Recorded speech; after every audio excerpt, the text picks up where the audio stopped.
Hello, beautiful soul. I'm Aurora, and welcome to Twin Flame Journey, a space where we explore the deeper meaning behind soul connections, divine timing, and the path that leads two hearts back to union. If you've been feeling the signs, you're in the right place. Have you ever noticed that the women men obsess over aren't always the loudest, the most available, or even the ones who tried the hardest? Sometimes it's the woman who quietly leaves the room, and somehow never really leaves his mind. Not because she played games. Not because she was mysterious on purpose, but because something about the way she existed made him feel more seen than he was ready for.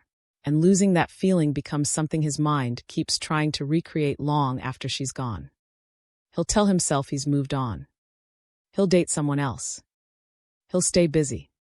He might even convince everyone, including himself, that it wasn't that serious. And then months later, he'll hear someone laugh the way she laughed. And his whole body remembers before his mind does. This isn't really about obsession. It's about what happens when someone quietly changes the emotional atmosphere inside another person, without ever asking to. Tonight, I want to talk about that kind of feminine energy. Not the version people sell online. The one that slips into ordinary moments. And somehow becomes impossible to forget. People like to say that men become obsessed with beauty. Or mystery. Or the woman who was hardest to get. I used to believe that too. It sounded simple enough. Clean. Easy to explain. Then life kept handing me evidence that didn't fit the theory. The women who stayed in men's conversations years later weren't always the most beautiful. Sometimes they weren't even the ones they dated the longest. Sometimes they weren't the ones who loved the hardest. And that bothered me. Because if it wasn't beauty, if it wasn't sex, if it wasn't how much attention she gave him, then what exactly was it? I don't think I understood until I watched someone pretend he'd completely moved on. He wasn't crying. He wasn't calling her. He wasn't posting sad quotes online. Actually, if you met him, you'd probably think he was doing great. He still went to work. Still laughed with his friends. Started talking to someone new after a few months. Life looked normal. Almost suspiciously normal. Then one evening we were driving somewhere with no particular destination. The radio was low. Traffic wasn't moving much. Out of nowhere, he said, "You know what's weird?" I looked over. "What?" He was staring through the windshield. "I don't even miss her every day anymore." He paused. Did I just keep finding her in random places? I remember not answering. Because I knew exactly what he meant. He wasn't talking about seeing her. He meant someone folding their sleeves the way she used to. Someone laughing before finishing a sentence. A girl at the grocery store, standing in front of the yogurt section reading labels for 5 full minutes. He smiled a little. She always did that. It wasn't even a happy smile. It looked like someone accidentally touched a bruise they forgot they had. That was the first time I realized memory doesn't work the way people think it does. The mind doesn't archive people by importance. It archives them by emotional atmosphere. An atmosphere. That's harder to escape. I think that's why people misunderstand feminine energy. They turn it into performance. Be softer. Be quieter. Smile more. Say less. Become mysterious. As if obsession can be manufactured through strategy.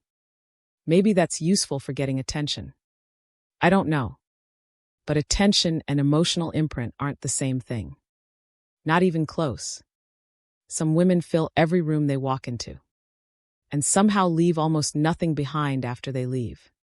Others barely speak. Months later, people are still remembering how peaceful they felt sitting next to them. It's strange. Almost unfair. I remember meeting someone once who wasn't particularly charismatic. She wasn't trying to impress anyone. Half the time she looked like she'd forgotten what day it was. She wore oversized sweaters that looked too big even for her. Sometimes she'd laugh, so suddenly she'd cover her own face afterward like she regretted making noise. She interrupted herself constantly. I was going to tell you something. Long pause. Never mind. Then she'd genuinely forget. It wasn't polished. Actually, some people probably would have called her awkward. But sitting across from her felt different somehow. Not exciting. Not intense. Just less exhausting. And maybe that's a strange thing to notice about another human being. But some people make you feel like you're constantly auditioning. Like every sentence needs to be interesting. Every silence needs to be filled. Every emotion needs to be managed correctly. She didn't. She left silence alone. Which sounds like such a small thing. Until you realize how few people actually know how to do it. There was this moment. We were sitting in a cafe. Rain tapping against the window. Neither of us spoke for almost a minute. I remember thinking, should somebody say something? Then I noticed. She wasn't uncomfortable. She was just there, looking outside, holding a coffee cup with both hands because it was cold. No performance. No pressure. No need to manufacture connection. It made me realize how loud most interactions actually are. People filling every gap because they're afraid of what silence might reveal. She wasn't. Years later, I understood why someone could become obsessed with that. Not because silence is seductive. Because peace is rare. Especially for someone whose mind never really stops. Especially for someone who's spent years confusing excitement with intimacy. Those aren't the same thing. Sometimes they're complete opposites. I've also watched men ruin exactly the thing they couldn't stop thinking about. Nobody likes admitting that.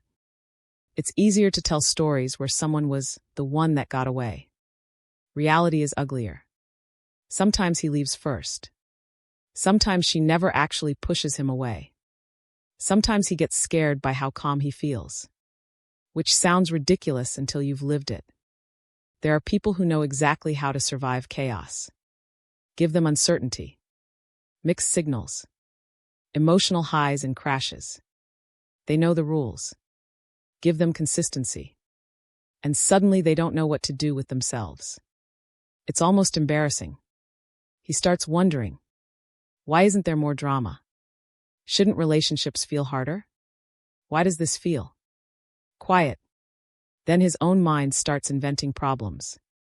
Not because she created them. Because stillness gives unresolved parts of us room to speak. And some people would rather lose someone than sit quietly with themselves. I wish this sounded more mature.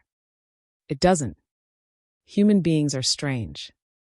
I've watched grown men create distance.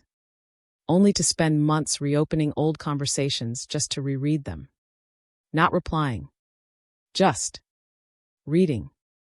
Scrolling back to a joke they forgot. Looking at the timestamp. Trying to remember what life felt like that Tuesday night. Deleting the app. Downloading it again 2 days later. Opening her profile. Closing it immediately. No. 5 minutes later. Opening it again. It's almost funny. Until you've done something equally ridiculous yourself. Because most obsession doesn't look dramatic. It looks ordinary. It hides inside tiny habits nobody else notices. Sometimes I think that's what people miss. Obsession isn't always wanting someone back. Sometimes it's wanting to become the version of yourself that existed around them. Those are very different things. He tells himself, I miss her. Does he? Partly. What else? I miss how quiet my head became around her. And why didn't you stay? Long silence. That I didn't trust it. There it is. Not some ancient wound. Not destiny. Not fate. Just a painfully human sentence. I didn't trust feeling safe. Because safe felt unfamiliar. And unfamiliar felt dangerous. It's backward. But so are most people when love starts becoming real. The irony is, the feminine energy that quietly becomes his obsession is rarely trying to become unforgettable. She's usually busy living her own life. She forgets to reply sometimes because she genuinely got distracted. She leaves parties early because she's tired, not because she's creating mystery. She doesn't post cryptic messages hoping he'll decode them. Sometimes she deletes the picture because she doesn't like how her hair looked. That's it. Nothing symbolic. Nothing strategic. Life is often much less cinematic than we make it. The obsession comes later. Inside his own mind. While he's brushing his teeth. Driving home after work. Standing in line for coffee. Hearing someone pronounce a word the way she used to. Feeling his stomach tighten before he even realizes why. His body remembers first. His mind catches up later. And maybe that's the uncomfortable truth. It was never about perfection. Perfection is impressive. But it's exhausting to remember. What lingers isn't perfection. It's the person who quietly changed the emotional temperature of ordinary life.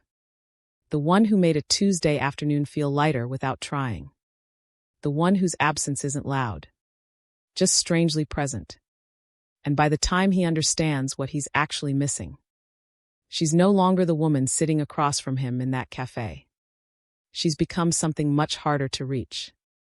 Not because she's gone, but because the version of him who could have stayed is gone too. There's something almost invisible about the kind of feminine energy that stays with a man. Most people miss it because, honestly, it doesn't look very impressive while it's happening. There's no dramatic confession. No games. No grand declaration. No scene where she finally says, "Fight for me." It's usually much quieter than that. She simply doesn't chase the conversation. And somehow, that silence begins speaking louder than either of them expected. I used to think men became attached because a woman gave them endless attention. Texted first. Double texted. Kept conversations alive. Always knew what to say. Then I watched the opposite happen. And it confused me. There was this woman. I wouldn't even call her mysterious. People use that word too easily. She wasn't trying to be difficult. She just had a life. Sometimes she'd answer in 5 minutes. Sometimes 5 hours. Once she apologized because she'd spent the afternoon reorganizing her kitchen cabinets instead of looking at her phone. Not because she wanted him to wonder where she was. She genuinely forgot the phone existed. He laughed when she told him. "I wish I could do that." She shrugged. "I don't know. I just wasn't thinking about it." At the time, it sounded insignificant. Months later, that sentence was still echoing inside his head. Not because she ignored him. Because she wasn't orbiting him. There's a difference. A huge difference. I've noticed something about people who are constantly chasing connection. You can almost hear the anxiety inside the conversation. The immediate reply. The extra explanation. The message after the message. Just making sure you saw this. No worries if you're busy. I hope I didn't say anything wrong. It's painfully human. We've all done some version of it. We're trying to reduce uncertainty. Trying to make the relationship feel safe.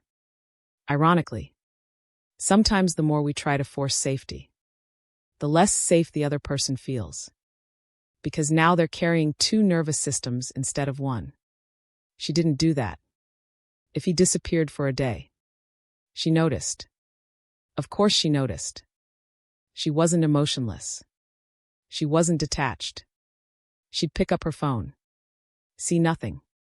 Feel that tiny drop in her stomach. That familiar question. Did I say something? She was human. The feeling came. But then something interesting happened. She didn't immediately act on it. She sat with it. Sometimes badly. Sometimes she'd almost send the message. Her thumb hovering over the keyboard. "Hey, everything okay?" Delete. Type again. "Hope you're having a good day." Delete. She'd lock her phone. Walk to the kitchen. Wash a coffee mug that didn't really need washing. Come back 10 minutes later. Look at the phone again. Still nothing. She'd sigh. Okay. And she'd continue with her evening. Not because she didn't care. because she refused to let anxiety make every decision. That's different. He interpreted that in a way she never intended. He assumed she simply wasn't affected. Meanwhile, she was standing in her bathroom brushing her teeth a little harder than usual because she was irritated with herself for thinking about him so much. Funny how two people can live inside completely different realities. He thought she was effortlessly calm. She was just trying not to let fear become behavior. One night he admitted something. It was late. One of those conversations people only seem capable of having after midnight. He said, "I kept waiting for you to ask where I went." She looked confused. "You disappeared." "So? That I figured if you cared." She interrupted him gently. "I knew you disappeared." Silence. "I just didn't think chasing you would make you come back." He didn't answer. Because there wasn't really anything to argue with. That conversation stayed with me. Because I don't think he wanted to be chased. Not exactly. He wanted proof. Proof that he mattered. Proof that she would reach. Proof that someone would interrupt the silence before he had to. It's an uncomfortable thing to admit. Sometimes people create distance. Just to see who follows. Not consciously. Most of the time, they don't even realize they're doing it. They tell themselves, "I've just been busy. I needed space. My phone died. My week was crazy." Maybe all of that is true. But underneath those explanations, another question quietly waits. Will they notice? Will they come looking? Am I important enough? The strange thing was, she did notice. Every single time.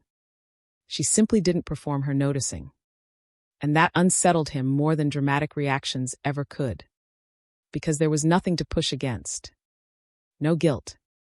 No accusations. No emotional explosion that would allow him to feel temporarily justified. Just space. Real space. The kind that leaves a person alone with themselves. There's something almost unbearable about that. We think silence is empty. It isn't. Silence has a way of amplifying whatever we're trying not to hear. His phone became strangely heavy during those days. He'd pick it up, unlock it, open their conversation, read the last message, lock the phone again. 5 minutes later. Repeat the whole ritual. Not because he expected a new message every 5 minutes. Because part of him hoped she'd finally break. That she'd send, "Where are you? You've been quiet. I miss you." Anything. Instead. Nothing. Not coldness. Not punishment. Just her living her life. That's when the conversation inside his own head became louder than the conversation between them. Maybe she doesn't care. No. Then why isn't she texting? Because you disappeared. Right, but shouldn't she? Shouldn't she what? I don't know. He couldn't finish the sentence. Because what he wanted sounded childish once he heard it out loud. He wanted reassurance without offering consistency. He wanted emotional certainty while remaining emotionally unavailable himself. That's not cruelty. It's fear wearing ordinary clothes. I've seen this happen more than once. After intimacy, some men instinctively become smaller. Not physically. Emotionally. They answer with shorter messages. Take longer to reply. Act as if they're suddenly overwhelmed with work. Even when nothing actually changed. It's almost like closeness flips an internal alarm. The relationship starts feeling real. And real relationships ask something from you. Presence. Consistency. Honesty. Those things sound romantic until someone actually has to give them. Then suddenly, checking emails feels incredibly urgent. The garage needs cleaning. His friends haven't heard from him in weeks. The gym becomes a sacred commitment. Anything. Except sitting with the uncomfortable feeling that someone is starting to matter. She sensed it. Of course she did. Women usually notice emotional shifts long before they're discussed. His laugh changed slightly. Calls became shorter. There were tiny pauses where there hadn't been pauses before. He still said all the right things. But the warmth arrived half a second later than it used to. It's amazing what the body notices before the mind has language for it. She didn't confront him immediately. Not because she was afraid. Because she wasn't sure. She kept telling herself, maybe I'm imagining it. We've both been busy. Don't overthink. Isn't that what everyone says?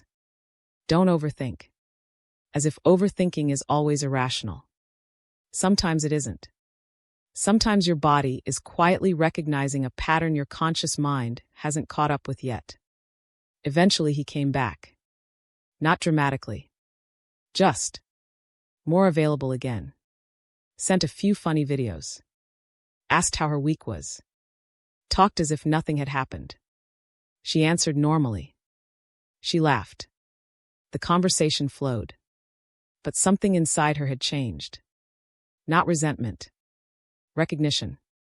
She now understood something important. He retreated when things felt close. Not because she had done something wrong. Because closeness itself frightened him. That realization didn't make her love him less. It simply made her stop taking responsibility for every shift in his behavior. And strangely, that made her even calmer. The irony is almost painful. The less she chased, the more he started chasing his own thoughts. He'd see her name appear on his phone, and his heart would beat faster than he wanted to admit. Not because she texted constantly. Because she didn't. Every message felt intentional. Not calculated. Intentional. If she was talking to him, she was actually there. No half conversation while scrolling through 5 other apps. No endless filler. She'd ask, how did the meeting go? And then she'd actually remember what he'd told her 3 weeks earlier. That unsettled him too. Because being deeply listened to feels strangely intimate. Far more intimate than constant texting. One evening he confessed something he immediately regretted saying. I keep checking if you've been online. She laughed softly. I didn't know people still did that. I don't mean to. I know. I'll open the app. He looked embarrassed. And then I realize I'm hoping your little green dot is there. She smiled, but she didn't tease him. She just asked. Does it help? Long pause. No. What does it do? He stared at his hands. It makes me feel close for about 3 seconds. Then he laughed at himself. That's kind of pathetic. She shook her head. No. What? I think it's lonely. He looked away. Because somehow, that word landed harder than pathetic ever could. Maybe that's what quietly becomes a man's obsession. Not the woman who fought for every conversation. Not the one who tried to convince him to stay. But the one who cared deeply. Without letting fear speak louder than her self-respect. The one who left enough silence for him to finally hear himself. And sometimes, that's the conversation he spends months trying to escape. Because once the noise disappears, he can no longer blame her for the distance. He has to face the uncomfortable possibility that the person running from intimacy was never her. It was him. There's a strange lie we tell ourselves about unforgettable relationships. We imagine they're built from extraordinary moments. The first kiss in the rain. A surprise trip. A dramatic goodbye at an airport. The kind of scenes movies love because they're easy to remember. But if you ask people years later what they actually miss, they almost never describe those moments first. Instead, they say things like, she always stole my fries. She'd hum while looking for her keys. She could never remember where she parked. Every Sunday we'd buy groceries and somehow spend an hour arguing over cereal. None of those memories should matter. And yet, they're often the ones that refuse to leave. I didn't understand this until someone told me about the hardest part of losing someone. He didn't say it was sleeping alone. He didn't say it was the silence. He didn't even say it was loneliness. He looked at me for a second and said, "It's grocery stores." I laughed. "I'm serious." He wasn't smiling. "I still don't know why grocery stores are so hard." That caught me off guard. He explained it slowly. "We used to go every Saturday morning. Nothing special. We'd complain about how expensive everything had gotten. She'd spend 10 minutes comparing two brands that were basically identical. I'd pretend to be impatient. But secretly," he smiled to himself, "that I liked waiting." He looked down at his coffee. "Now every aisle feels wrong." That sentence stayed with me for weeks. Every aisle feels wrong. Not because groceries are emotional. Because love had quietly settled into the ordinary. I think we underestimate how attachment actually forms. It's not only through intense emotion. It's through repetition. The nervous system loves repetition. Morning coffee. The same walking route. The same restaurant booth. The same seat in the car. The same voice saying, "Text me when you get home." Over and over. Without realizing it. Your body starts associating ordinary life with one particular person. Then one day, the person disappears. But the routine doesn't. And that's where the pain begins. He still drove the same road to work. Still stopped at the same coffee shop. Still parked in the same place. Nothing had changed. Except everything had. He walked into the cafe one Tuesday morning. The woman behind the counter smiled. The usual? He froze. Because that wasn't his order. It had been hers. She used to order first. The barista simply remembered. Without thinking, he almost turned around to ask her what she wanted. The thought happened before logic had time to interrupt. Then reality caught up. She wasn't there. She hadn't been there for months. He stood there holding his wallet, feeling strangely embarrassed by a memory nobody else could see. It's fascinating how grief works. People expect it to arrive during anniversaries, birthdays, holidays. Sometimes it does. But more often, it sneaks into completely forgettable afternoons. You're reaching for the blue mug because that's the one you always used. Then you remember. She always reached for the green one. You hear someone sneeze in the office. For one impossible second. Your brain prepares to hear her laugh afterward because she always laughed after sneezing. Tiny things. Ridiculous things. Except, they aren't ridiculous to the nervous system. The nervous system isn't logical. It's associative. It remembers patterns. Not explanations. I remember sitting with someone after his relationship had ended. We weren't talking about her anymore. At least, I thought we weren't. Then the waitress came over.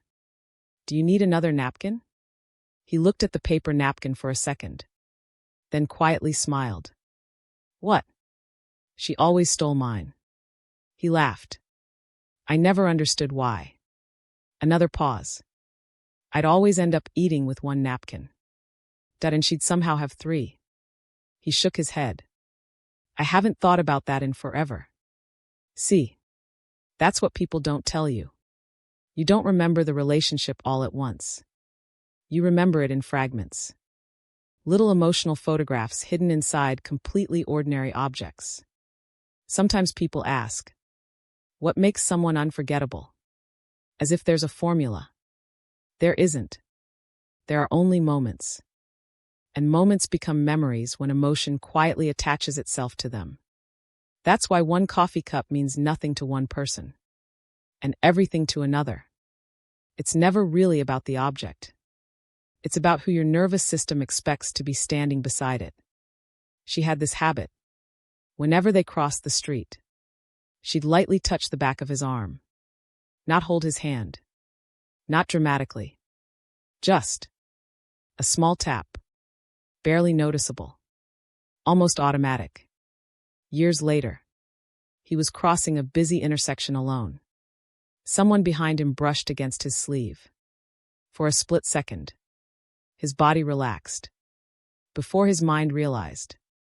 It wasn't her. That might be one of the cruelest things about memory. The body recognizes familiarity before the brain verifies reality.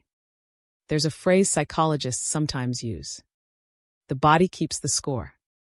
I think relationships keep the scenery. They leave fingerprints on places. Benches. Parking lots. Bookstores. Gas stations. Not because those places are important. Because your life happened there. You laughed there. You argued there. You waited there. You forgave each other there. Life doesn't happen on mountaintops. It happens in checkout lines. She wasn't trying to create magical moments. That's the funny part. She wasn't thinking, I hope he'll remember this forever. She'd dance while waiting for pasta to boil because she was bored. She'd smell every candle in the store even though she never bought one. She'd stop walking every time she saw a dog. Every single time. He used to tease her. You've seen dogs before. I know. But I haven't seen this dog. She'd crouch down. Ask the owner if she could pet it. Spend 30 seconds talking to a golden retriever like it had important opinions. He rolled his eyes every time. Or at least, pretended to. Months later, he noticed a golden retriever outside a bookstore. Without thinking, he smiled, then immediately felt sad. Not because of the dog. Because his happiness had arrived carrying her name. That's how emotional association works. One memory unlocks another. Then another. Like dominoes falling inside the mind. The bookstore reminds him of the dog. The dog reminds him of her laugh. Her laugh reminds him of that rainy afternoon. The rainy afternoon reminds him of the oversized sweater she always wore. Suddenly, he isn't standing outside a bookstore anymore. He's emotionally somewhere 2 years in the past. All because of a dog. How could anyone explain that to someone who hasn't experienced it? People often mistake obsession for constant thinking. It's not. Sometimes obsession looks like forgetting. Until life accidentally reminds you. He could go 3 whole days without consciously thinking about her. Then he'd hear someone pronounce the word caramel, exactly the way she did. Finished. The rest of the afternoon belonged to memory. One evening, he was cleaning his apartment. Nothing emotional. Just chores. He opened a kitchen drawer. Inside was an old rubber band. He stared at it. Why? Because she'd wrapped rubber bands around jars instead of throwing them away. Why do you keep these? We'll probably need one. For what? I don't know. We just will. He laughed at her then. Now, months later, he quietly closed the drawer without throwing the rubber band away. Not because he needed it. Because getting rid of it somehow felt like deleting evidence that she had once existed in this kitchen. Memory is strange. It negotiates with objects. We all do it.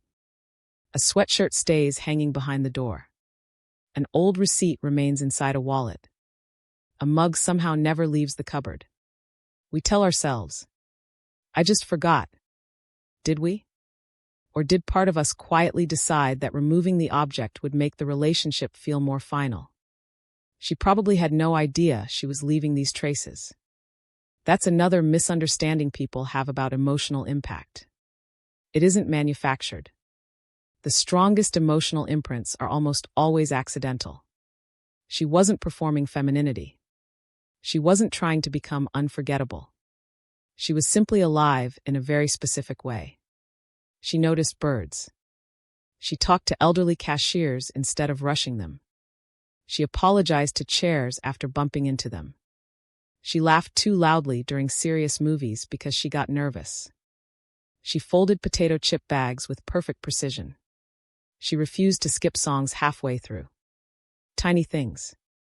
Almost invisible. Until they weren't.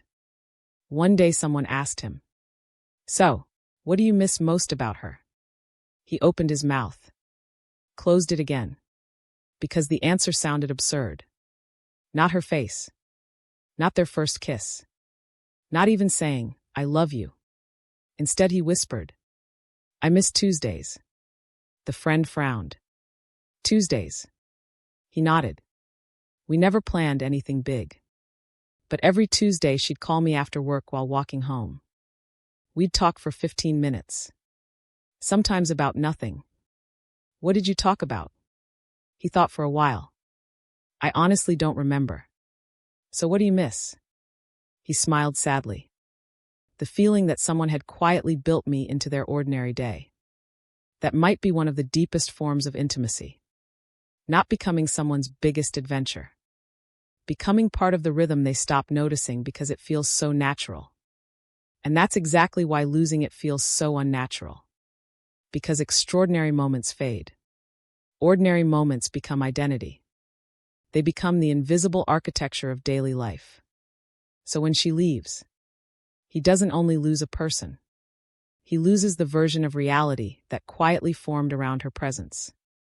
The coffee still tastes the same. The streets haven't moved. The grocery store still opens at 8.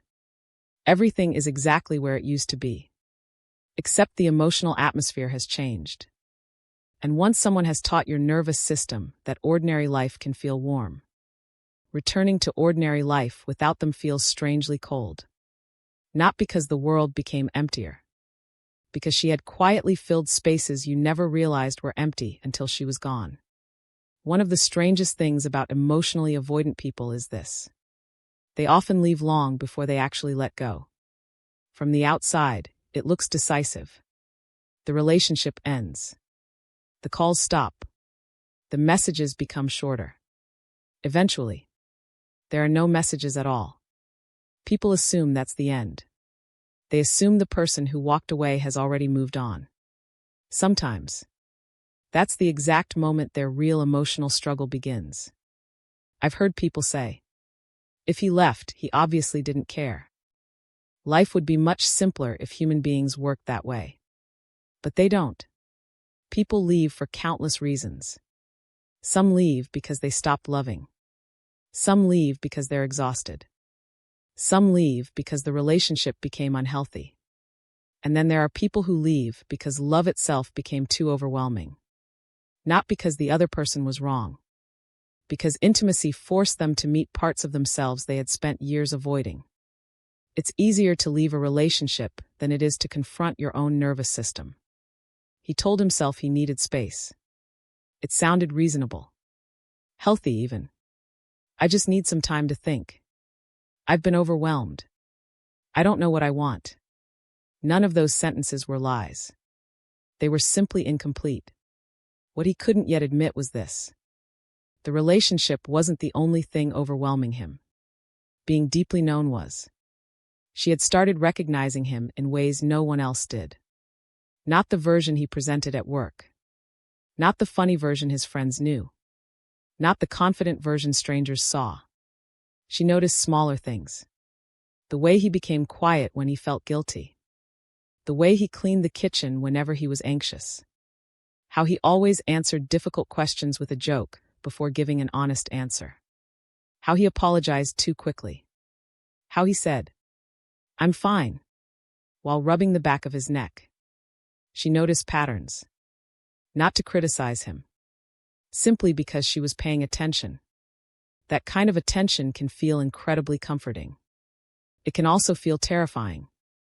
Because once someone sees you clearly, pretending becomes much harder. The last few weeks before he left weren't dramatic.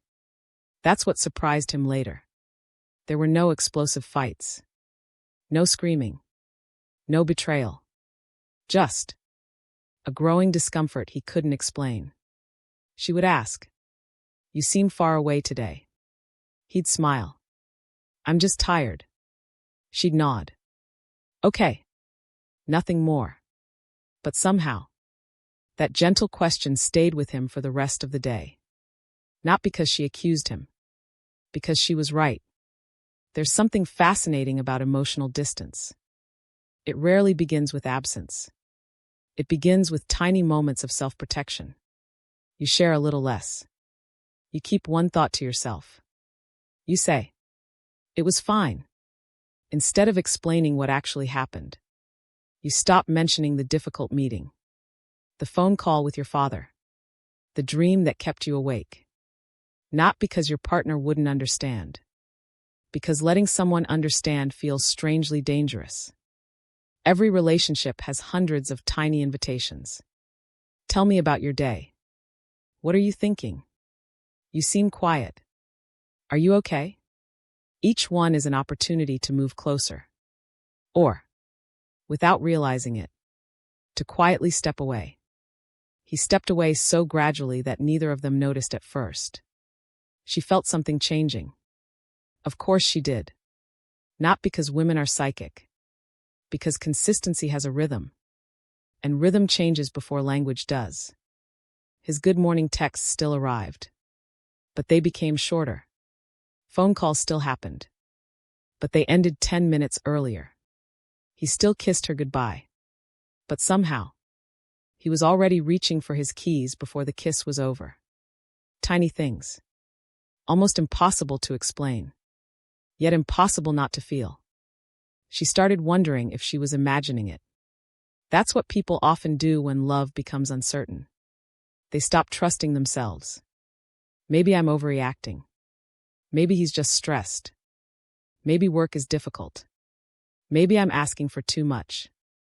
It's amazing how quickly people question their own perception when they love someone. Meanwhile, he was asking himself different questions. Why do I suddenly feel trapped?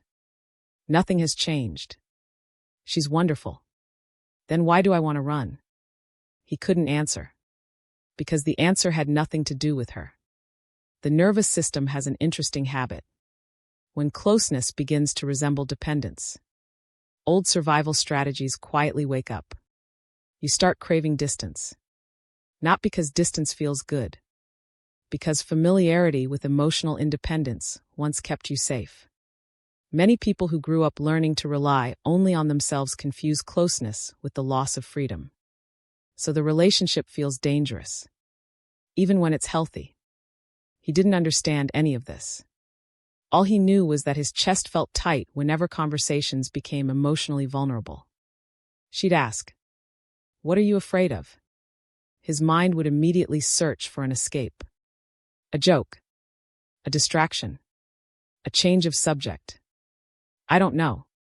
You always say that. I really don't.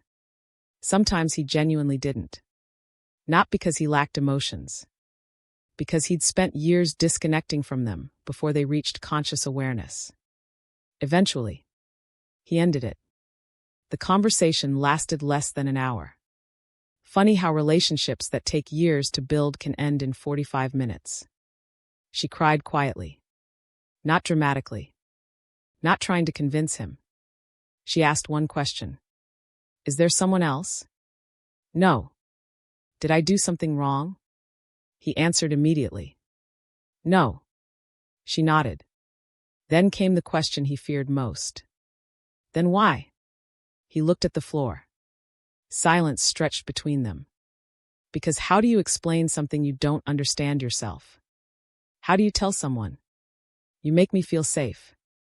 And somehow that scares me. He couldn't. So he repeated the only explanation he had. I just need to figure myself out. For weeks afterward, he felt relieved. People rarely talk about this. Relief after ending a relationship is real. Especially if someone has been overwhelmed for a long time. His schedule suddenly felt lighter. No emotional conversations. No difficult decisions.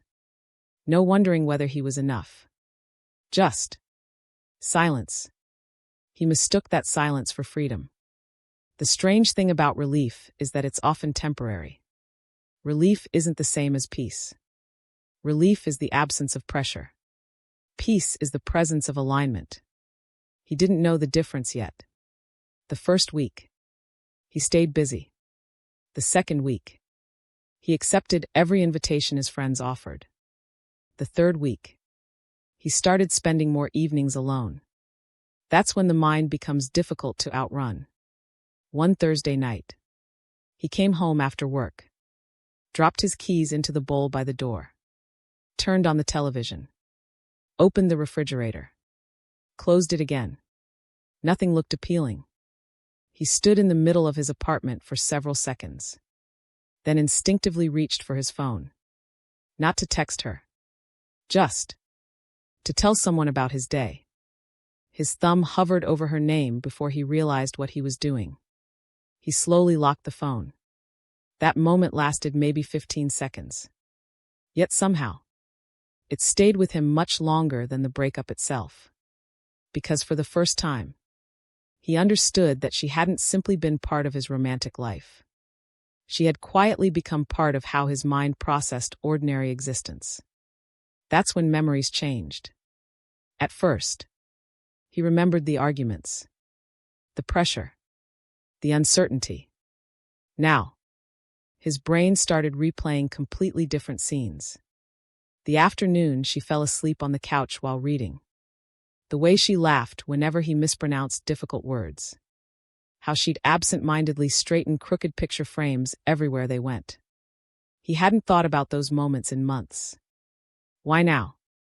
Because the nervous system often removes immediate stress before allowing deeper attachment to surface. It's almost cruel. When she was beside him, his attention focused on everything that felt difficult. Once she was gone, his mind replayed everything that had felt safe. The contrast became unbearable.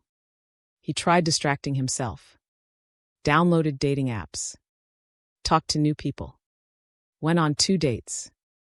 Everyone seemed nice, interesting, beautiful. None of them felt familiar. He couldn't explain why. One woman asked, "So what are you looking for?" He almost answered, "I don't know." Instead, he smiled politely. "I'm figuring that out." It sounded mature. Inside, he wondered if he'd ever really known. Months passed. People assumed he'd moved on. His social media looked normal. He smiled in photos, went to birthday dinners, took weekend trips. Life appeared full.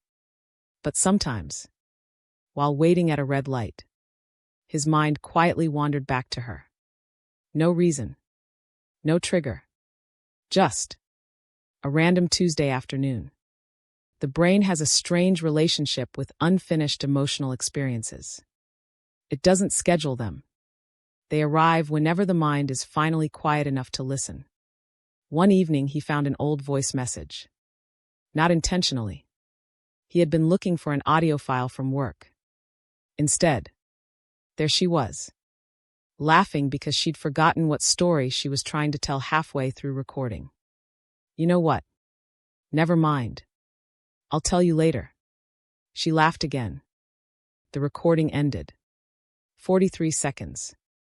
He listened 3 times. Not because anything important was said. Because he realized he'd forgotten the sound of her spontaneous laughter. Memory preserves images better than voices. Hearing it again felt almost unreal. Like briefly stepping into another lifetime. People think missing someone always means wanting them back. Sometimes it doesn't.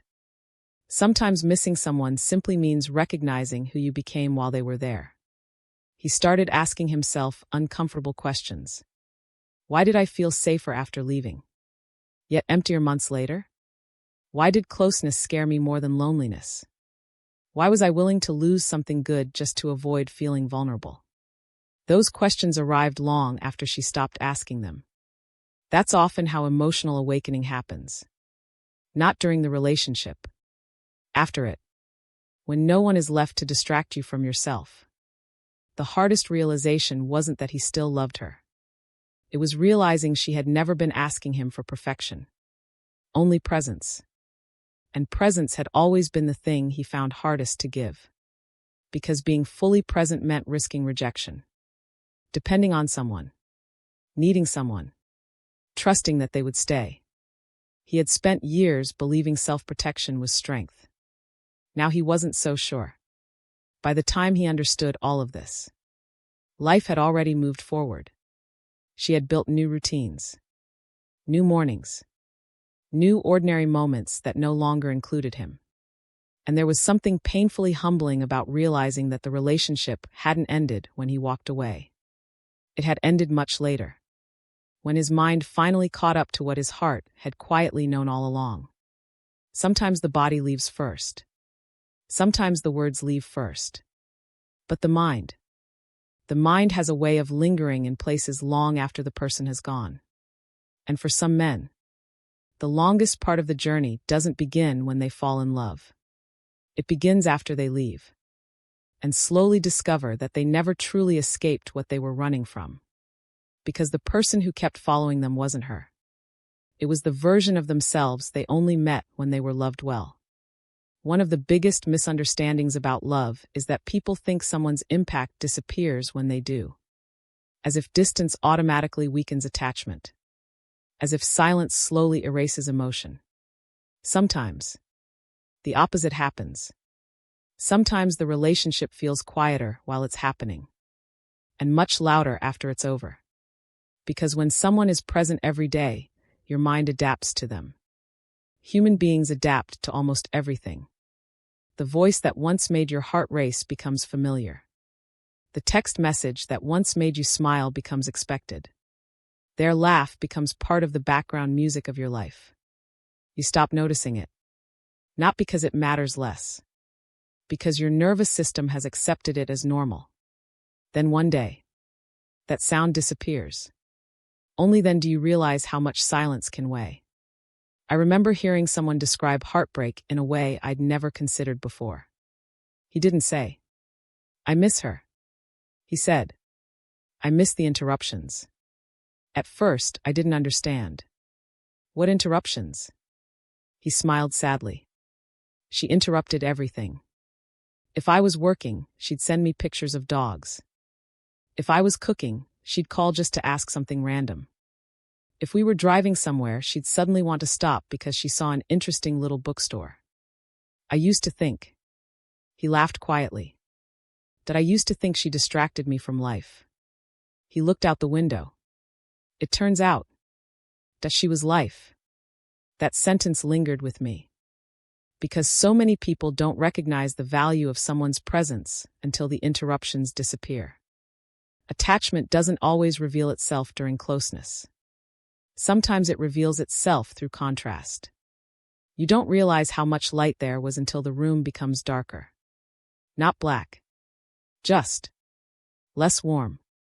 Less alive. For weeks after the breakup, he kept waiting for his phone to vibrate. Not consciously. His body simply expected it. Every lunch break. Every evening around 6. Every Sunday morning.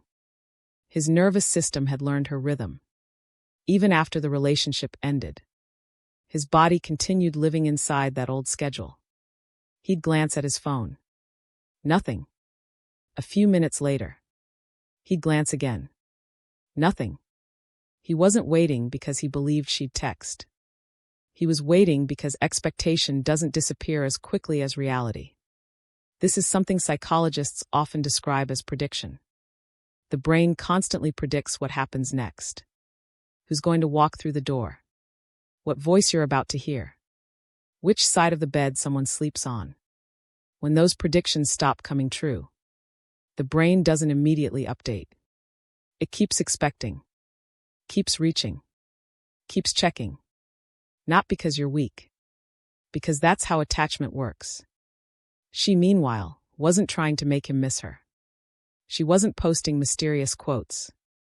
She wasn't creating jealousy. She wasn't disappearing as a strategy.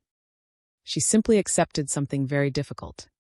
If someone chooses distance, forcing closeness rarely changes their mind. So she let the silence exist. Not because silence felt good. Because respect sometimes sounds quieter than desperation. People often imagine dignity as confidence. Sometimes dignity is much sadder than that. Sometimes dignity looks like crying in your car, then deciding not to send the message anyway. It looks like opening an old conversation, reading it, smiling, closing it again. It looks like wanting someone deeply, while accepting that wanting isn't permission to chase. He expected anger. Part of him almost needed it. If she had yelled, blamed him, called him selfish, it would have fit the story he was already telling himself. Instead, she disappeared gently. No public revenge. No emotional manipulation. No attempts to convince mutual friends to choose sides. Just quiet. That quiet became surprisingly difficult to live with. People often think guilt comes from criticism. Sometimes guilt grows inside kindness. He remembered every conversation where she'd tried to understand him. Every time she'd asked, "Help me understand what you're feeling." Every time she'd waited patiently while he searched for words. Every time she'd believed him when he said, "I'm okay." Looking back, he realized she had trusted his answers more than he deserved. Not because he intended to lie, because he didn't know how to tell the truth. Absence has an unusual way of reorganizing memory. When someone is constantly present, your attention naturally shifts towards small frustrations. The shoes left by the door, the coffee cups in the sink, the forgotten grocery list, the late replies, normal relationship things. But once they're gone, those annoyances quietly disappear. The emotional weight shifts elsewhere. Suddenly, you'd gladly pick up those shoes again, wash those coffee cups again, wait for those late replies again. Not because the habits changed, because your perspective did. One afternoon, he was folding laundry, a perfectly ordinary task. He found one of her old hair ties mixed into his clothes. He stared at it for several seconds. It wasn't valuable. It wasn't sentimental. It was just a black elastic band. Something millions of people own. Yet somehow, his apartment suddenly felt full of her. Not physically, emotionally. He held the hair tie in his hand and laughed at himself. It's just a hair tie. It was. And it wasn't. Objects become symbols after people leave. Not because objects matter. Because they become the final witnesses to someone's existence inside your everyday life. There is something almost cruel about how memory edits relationships. It doesn't replay every day equally. It highlights tiny moments you barely noticed while living them. The way she'd tuck one leg underneath herself while sitting on the couch. The tiny wrinkle on her forehead whenever she concentrated. How she'd always say, "Drive safely," instead of, "Bye." He couldn't remember entire conversations anymore. But somehow, those tiny details remained perfectly intact. Almost untouched by time. One night, he found himself laughing. Completely alone. He'd remembered something she'd said months earlier. It wasn't even funny. She had once looked at a crooked painting in a restaurant and whispered, "I think that picture frame is emotionally exhausted." He laughed so hard he'd nearly spilled his drink. Now, months later, he laughed again. Then almost immediately, his eyes filled with tears. Because he realized there was nobody left who understood why that sentence was funny. Grief often arrives disguised as laughter. Meanwhile, she was changing too. That's the part people forget. The one who stays doesn't remain frozen in time. She was rebuilding herself quietly. Learning how to drink coffee alone. Learning which grocery store to visit without expecting company. Learning that loneliness eventually becomes familiarity. Not because she stopped loving. Because the nervous system slowly learns new rhythms. Healing is rarely dramatic. It's repetitive. You wake up. Brush your teeth. Go to work. Come home. Repeat. One ordinary day at a time. Life gently becomes survivable again. Ironically, that was exactly when he began thinking about her more. Not because she had become more available. Because she had become less reachable. There's a psychological phenomenon known as emotional finality. As long as we believe something can still return, part of the brain stays relaxed. But once we sense that someone is genuinely moving forward, our attachment system often wakes up. Not out of manipulation, out of loss. He noticed it the day a mutual friend casually mentioned her. "Oh, she's been taking pottery classes lately." Pottery. He blinked. Somehow, that hurt. Not because pottery mattered. Because she'd started building a life that no longer required him to witness it. He realized something uncomfortable. He still imagined her living inside the version of reality they once shared. Meanwhile, she had already become someone new. That realization creates a peculiar kind of grief. You're no longer mourning only what happened. You're mourning everything you'll never get to know. The books she'll read. The cities she'll visit. The stories she'll tell someone else. The new habits she'll develop. The future versions of her that will exist completely outside your life. It's strange how painful imagination can become. One evening, he opened their old message thread. Not to text her. Just to scroll. At the very top. Months before the relationship ended. She had written something simple. "I hope today is kind to you." Nothing poetic. Nothing dramatic. He stared at those 7 words. How many times had he read them without really seeing them? Now, they carried a weight they never had before. Sometimes love isn't hidden inside grand declarations. Sometimes it's hidden inside consistency. Inside ordinary kindness repeated so often that you stop recognizing it as extraordinary. Until it's gone.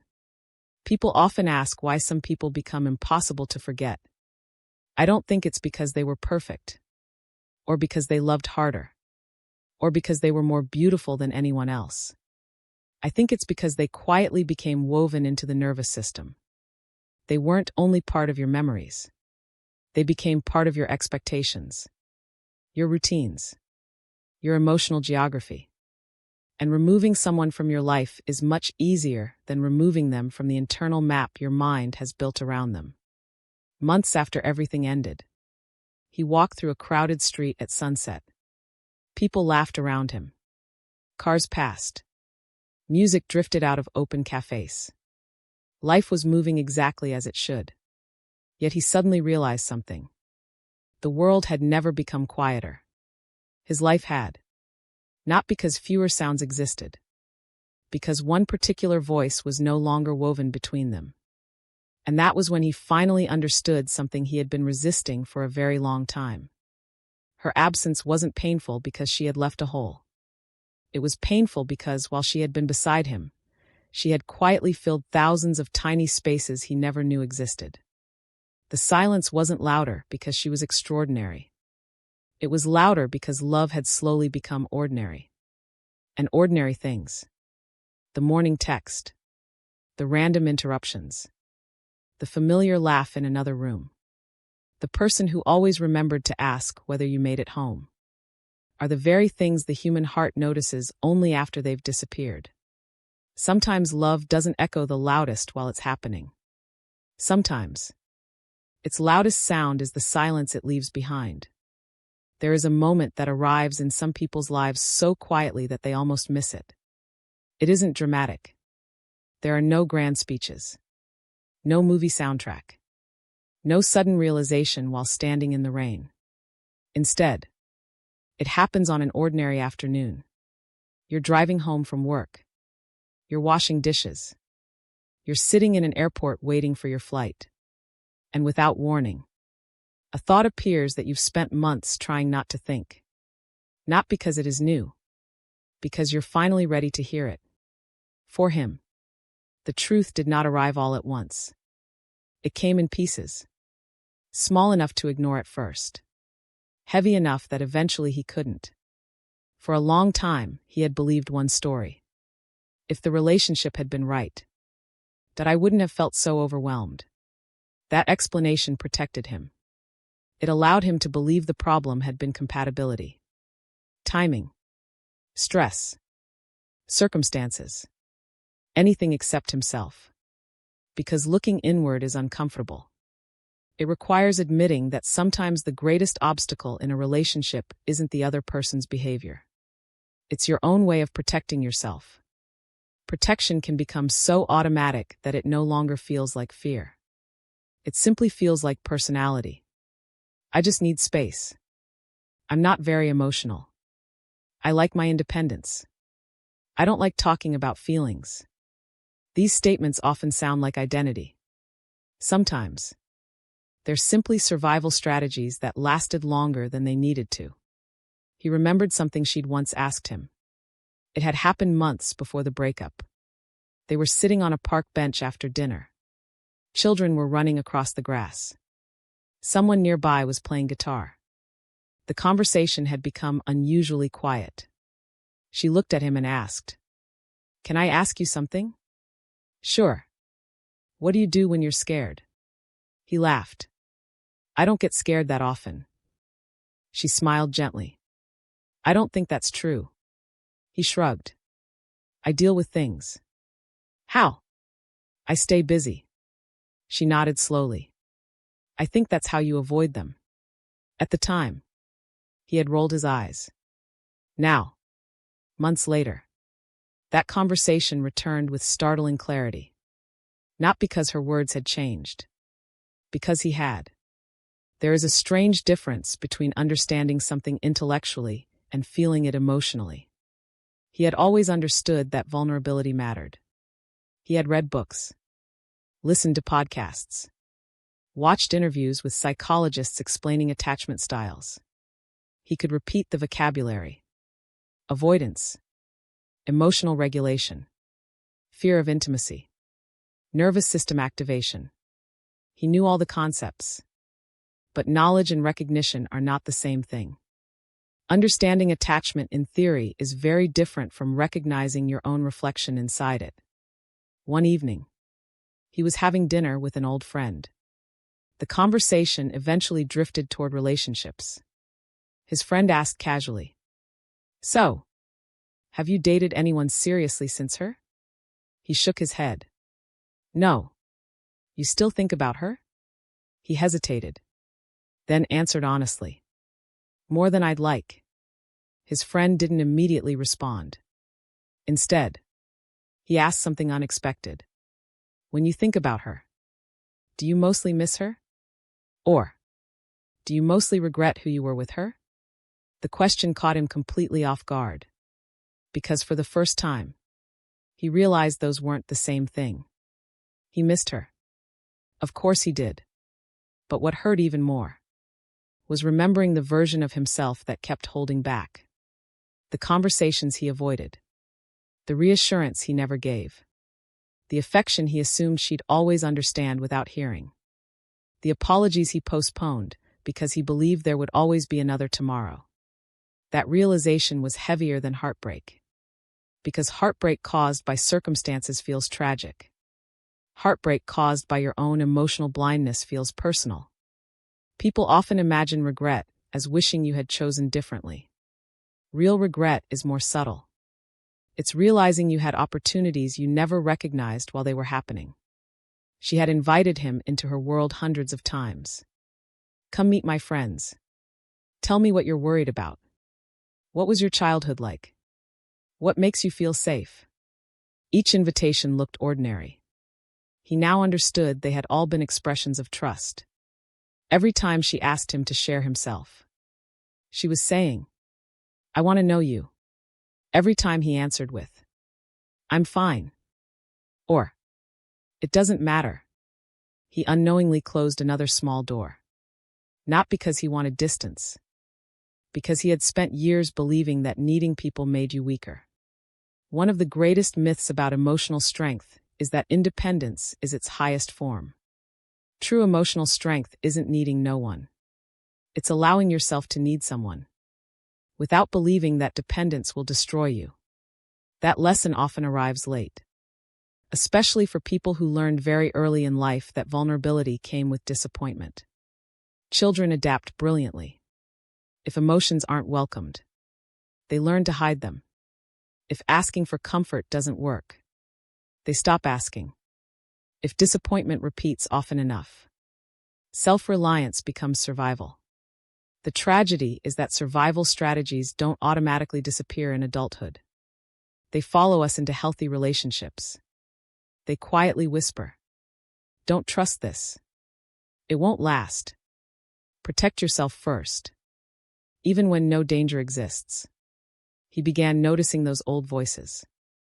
Not because they disappeared, because he finally recognized them. Every time someone got emotionally close, he instinctively searched for flaws. Every time commitment deepened, he imagined escape routes. Every time he felt deeply needed, his body interpreted love as pressure. Not because love was pressure, because his nervous system couldn't yet tell the difference. For months, he had blamed timing. Now, he started questioning something else. What if timing hadn't been the problem?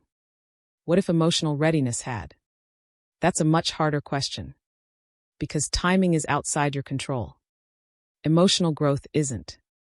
He remembered one ordinary Tuesday. She had been standing in the kitchen making tea. Without turning around, she'd asked, "What makes you feel most loved?" He had laughed awkwardly. "I've never really thought about it." She smiled. "You should. I think everyone deserves to know." At the time, he changed the subject. Months later, he finally answered the question. Alone. In his apartment. Nobody listening. He realized something surprising. He didn't actually know what made him feel loved. Because he'd spent so much of his life measuring whether he was useful. That he'd rarely asked what made him feel emotionally safe. That realization broke something open inside him. Growth often begins with embarrassment. Not shame. Embarrassment. The quiet realization that you've been misunderstanding yourself for years. He wasn't heartless. He wasn't incapable of love. He wasn't emotionally cold. He had simply mistaken emotional distance for emotional maturity. He thought calmness meant health.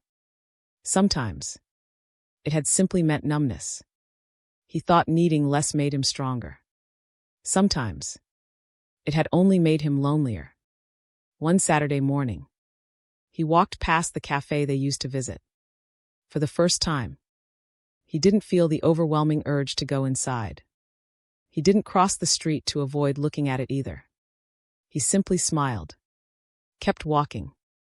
That surprised him. Healing hadn't erased his memories. It had changed his relationship with them. That's an important difference. Healing isn't forgetting. It's remembering without collapsing. He still thought about her. Sometimes often. Sometimes not for weeks. But now, when she appeared in his mind, he noticed something new. Instead of asking, "Why did she leave my life?" he found himself asking, "What was she trying to teach me while she was in it?" Not intentionally. No one enters our lives to become a lesson. But every meaningful relationship changes the emotional language we speak afterward. She had changed his. She taught him that patience isn't weakness. That consistency is romantic. That asking, "Did you get home safely?" can be an act of profound love. That ordinary days matter more than extraordinary vacations. That intimacy is built through thousands of tiny moments that rarely appear in photographs. She taught him that emotional safety isn't exciting. It's peaceful. And peace had once felt unfamiliar enough that he'd mistaken it for boredom. Now, he understood the difference. People sometimes wonder whether it's better to have loved deeply and lost, or never to have loved at all. I don't think that's the real question. The real question is this. Did loving someone change the way you love afterward? If the answer is yes, then perhaps nothing meaningful was truly lost. Because every healthy love leaves something behind. Not just memories. Capacity. The ability to recognize yourself more honestly. The courage to communicate differently. The willingness to stay present when old fears tell you to disappear. Perhaps they would never speak again. Perhaps they would. Life doesn't promise reunions. Some people return. Some don't. That uncertainty isn't the point. The point is what remains after the ending. Because relationships don't only shape the years we spend together. Sometimes, they quietly reshape every relationship that follows. Maybe one day, he'll meet someone new. She'll ask him, "What are you thinking?" And instead of saying, "Nothing," he'll pause, take a slow breath, and answer honestly.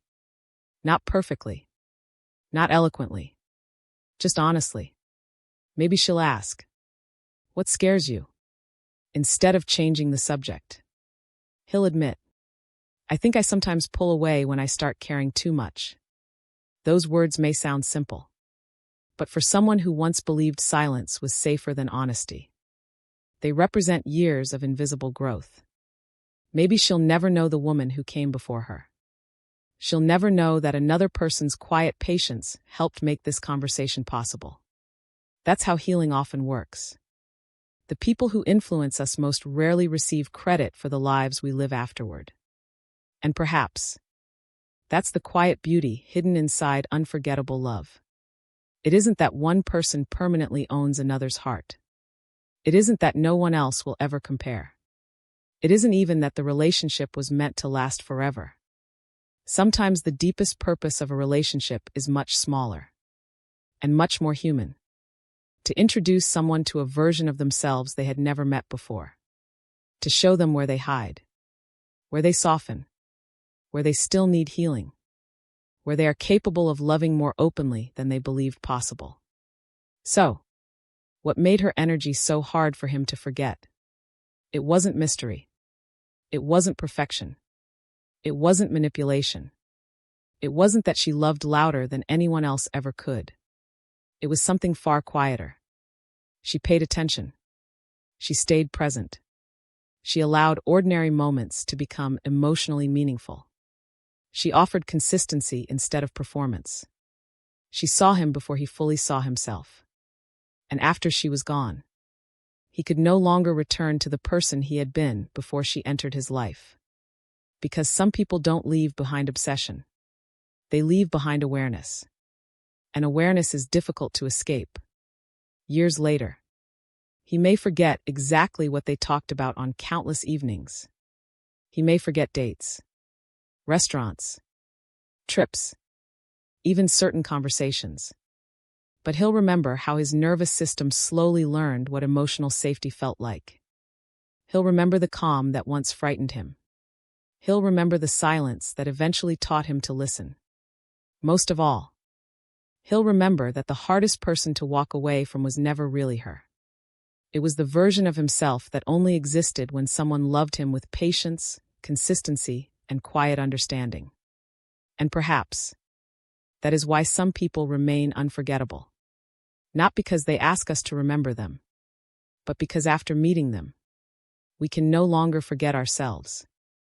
If there's one thing this story has never been about, it's how to make someone miss you. It isn't a guide to becoming irresistible. It isn't a strategy for making someone regret leaving. It isn't about creating mystery, playing hard to get, or making another person chase you. Because the moment love becomes a performance, it stops feeling like home. The truth is much quieter than that. The women who become unforgettable are rarely the ones trying the hardest to be remembered. They're simply the ones who were fully present while the relationship was alive. And presence has a way of lingering long after people are gone. We spend so much of our lives asking the wrong question. How do I become impossible to forget? Maybe the better question is this. How do I become so deeply connected to myself that I no longer measure my worth by whether someone remembers me? Because those are two very different lives. One is built on chasing echoes. The other is built on becoming whole. Think about every person you've ever loved. Not every face. Not every relationship. The ones that truly mattered. The chances are, what stays with you isn't their appearance. Not really. It's the feeling of being with them. The emotional atmosphere they created. How your body relaxed when they walked into the room. The way conversations slowed down. how silence didn't feel uncomfortable. How ordinary life somehow became richer without becoming louder. People don't remember perfection. They remember regulation. They remember how someone's presence made their nervous system feel. Safe. Seen. Accepted. Curious. Alive. Those experiences leave impressions much deeper than beauty ever can. That's why trying to manufacture mystery almost never works. Mystery can create fascination. It rarely creates security. Games may create obsession. They don't create trust. An obsession fades much faster than emotional safety. The human nervous system isn't secretly searching for uncertainty. It is searching for predictability. Someone whose words match their actions. Someone who apologizes when they're wrong. Someone who listens before defending themselves. Someone whose affection doesn't disappear the moment conflict appears. Those qualities aren't flashy. They don't go viral. But they quietly become unforgettable.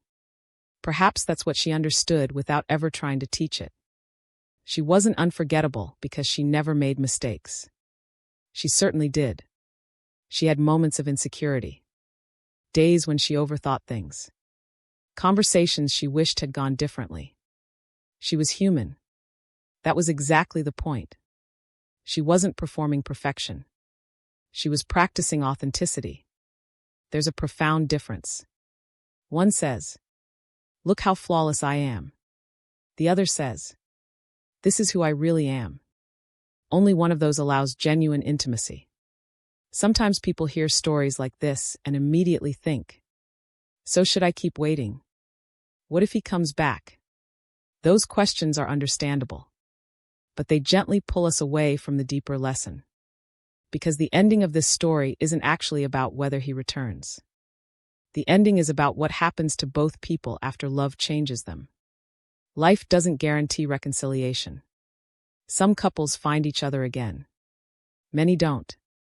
Some meet years later and discover they've grown in compatible directions.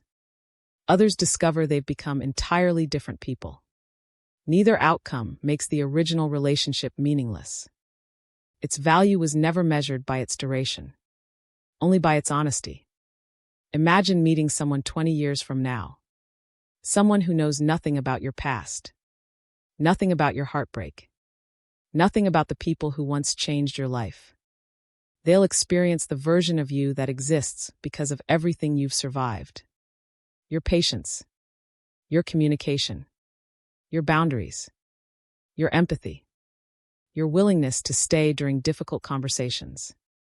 All of those qualities were shaped somewhere. Often. By relationships that didn't last. That means no healthy love is ever truly wasted. Its influence quietly continues long after the relationship itself has ended. There is something deeply hopeful about that. Because it means we don't have to hold on to people forever in order to carry forward what they taught us. We can honor someone without remaining emotionally trapped inside the past. That's an important distinction. Remembering isn't the same as waiting. Gratitude isn't the same as attachment. Love isn't the same as possession. Years later, he occasionally still thought about her. Not every day. Not every week. Just sometimes. Usually when life slowed down. When autumn arrived. When rain tapped gently against the windows. When he passed a bookstore she'd once insisted on visiting. The memories no longer arrived with panic. They arrived with warmth. Almost like hearing an old song. You don't necessarily want to live inside that season again. But you're grateful it existed. One evening, he found himself making dinner with someone new. She stood beside him chopping vegetables while music played softly in the background. She looked at him and laughed. "You're very patient." He smiled. "I wasn't always." She raised an eyebrow. "No." He shook his head. "I had to learn." She didn't ask from whom. She didn't need to. Every mature version of ourselves has invisible teachers. Most people never meet them. Yet their fingerprints exist everywhere in our lives. Meanwhile, somewhere else, Perhaps she was laughing too. Maybe she was sitting on a balcony drinking coffee. Maybe she was walking through a farmer's market on a Saturday morning. Maybe she had found someone who met her openness with openness. Or maybe she was simply enjoying her own company. Either possibility would be beautiful, because her happiness never depended on becoming unforgettable. It depended on remaining connected to herself. That distinction changed everything. The healthiest people don't walk through life asking, "Will they miss me?" They quietly ask, "Was I honest while I was there? Did I love with integrity? Did I communicate with kindness? Did I remain myself?" Those questions are entirely within our control. Other people's memories are not. Ironically, when we stop trying to control how we're remembered, we often become more memorable. Because authenticity doesn't require constant maintenance. Performance does. Masks are exhausting. Presence is not. There is an old psychological observation that people often remember how someone made them feel long after they forget the details of what happened. That's because emotional memory is remarkably durable. You may forget birthdays, restaurants, exact conversations, but you'll remember the relief of finally feeling understood. You'll remember laughing until your stomach hurt over something no one else would find funny. You'll remember the peace of sitting beside someone without needing to impress them. Those experiences settle deep inside the nervous system. They quietly become part of who we are. Perhaps that's why emotional safety is one of the rarest gifts we can offer another person. Not constant happiness. Not endless excitement. Safety. The freedom to be imperfect. The confidence that conflict won't automatically become abandonment. The feeling that emotions don't have to be hidden to remain lovable. Many people spend years searching for that experience without realizing that's what they're actually missing. If someone gave that to you, even briefly, they changed your life, whether they stayed or not. And if you gave that to someone else, you changed theirs too, whether they realized it immediately or years later. There is another misconception worth letting go of. Some people believe becoming unforgettable means remaining emotionally unavailable, as if distance creates value. Sometimes distance creates curiosity. But curiosity isn't connection. Real connection grows through repeated moments of emotional honesty. Through saying, "I was wrong. I need you. I appreciate you. I'm scared. I'm proud of you. I'll stay." Those sentences are simple. Yet many people spend decades learning how to say them. Imagine looking back on your life many years from now. The faces will blur. Entire decades may compress into a handful of memories. But I suspect one thing will remain clear. You won't regret loving sincerely. You'll regret the moments fear convinced you not to. The conversation you postponed.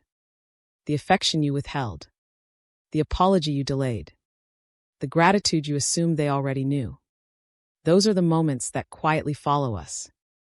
Not because we're bad people. Because we're human. The beautiful thing about realizing this is that today is still available. Whoever is currently in your life.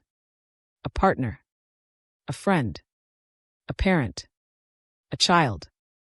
A sibling. They don't need a perfect version of you. They need the present one.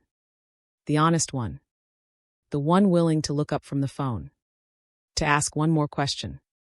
To stay in one more uncomfortable conversation. To hug someone a little longer before walking away. Ordinary moments become extraordinary only after time passes. Right now, they simply look ordinary. And maybe that's the greatest lesson hidden inside unforgettable love. Life is almost never transformed by grand gestures.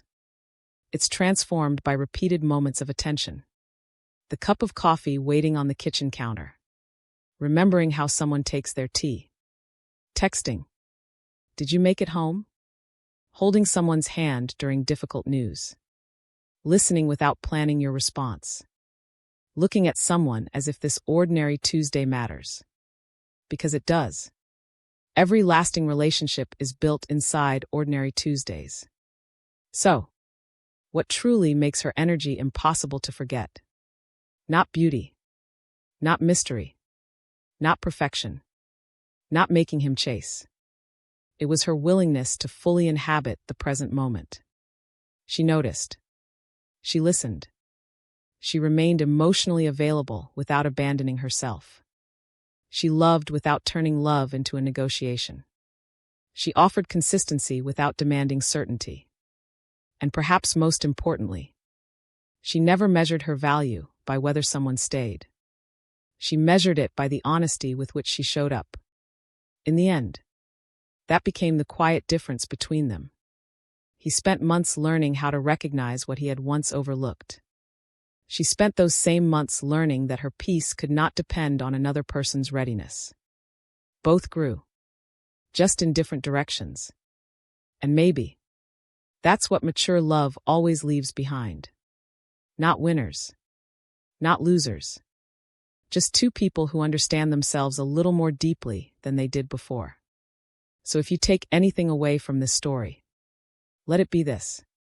Don't spend your life trying to become unforgettable. Spend your life becoming emotionally honest. Become someone whose presence feels safe. Someone whose words carry weight because they consistently match their actions. Someone who can stay curious instead of defensive. Someone who allows both love and grief to exist without running from either. Because people may forget your clothes, your hairstyle, your job, even the exact words you said. But they rarely forget how their nervous system felt in your presence. And if someone leaves your life carrying a deeper understanding of love, of trust, of themselves, then perhaps that is the closest thing any of us will ever come to being unforgettable. Not because we remained in their future, but because for a little while we helped them become more fully themselves. And sometimes, that is the most enduring form of love there is. Maybe that's what love was trying to teach us all along. Not that every relationship is meant to last forever. Not that every goodbye is a mistake. Not even that every person who leaves is supposed to return. Perhaps the deepest purpose of love has never been permanence. Perhaps its purpose has always been transformation. When we first meet someone who changes our lives, we rarely recognize it. They're simply another person, another conversation, another coffee, another ordinary afternoon. Nothing announces itself. No voice whispers, "Fais attention. This moment will matter years from now." Life doesn't work that way. Meaning is almost always discovered in reverse. Only after enough time has passed do we realize that an ordinary Tuesday quietly became one of the most important days of our lives. He used to believe love was measured by how long two people stayed together. Now, he wasn't so sure. Length and depth are not always the same thing. Some people spend decades together without ever truly knowing one another. Others share only a few years, yet change each other forever. Time alone has never been the best measure of intimacy. Presence has. One afternoon, nearly 2 years after they had gone their separate ways, he found himself cleaning out an old storage box. Inside were photographs, movie tickets, a restaurant receipt, a train pass. Nothing extraordinary.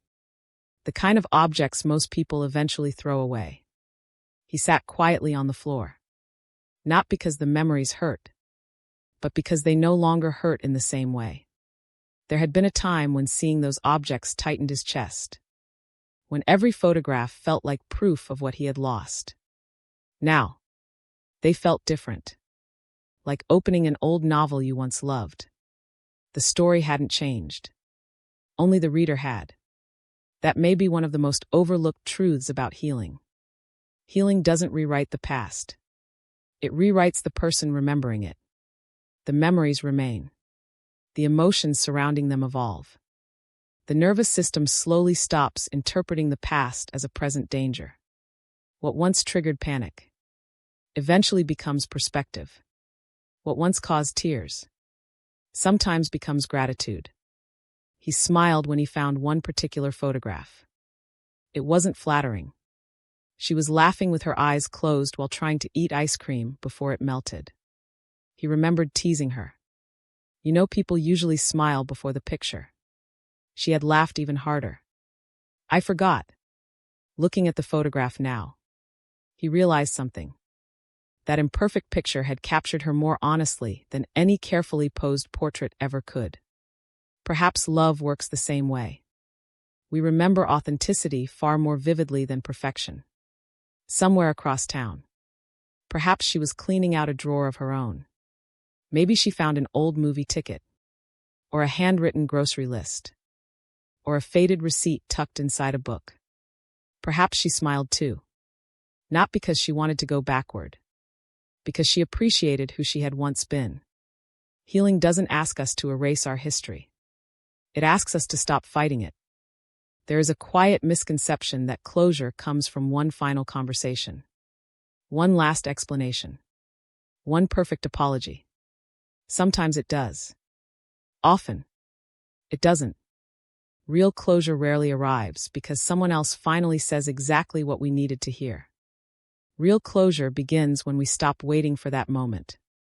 When we realize that peace is something we gradually build inside ourselves. Not something another person hands us. He once imagined that if they ever met again, he would have 1,000 things to say. He rehearsed conversations in his mind. Explanations.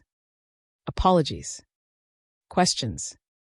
But as time passed, those imaginary conversations became shorter. Simpler. Eventually, they disappeared altogether. Not because nothing mattered anymore. Because everything that truly needed to change had already happened inside him. That is the strange gift of emotional growth. The more you understand yourself, the less desperate you become to rewrite yesterday. You begin investing your energy in today's relationships instead. In today's conversations.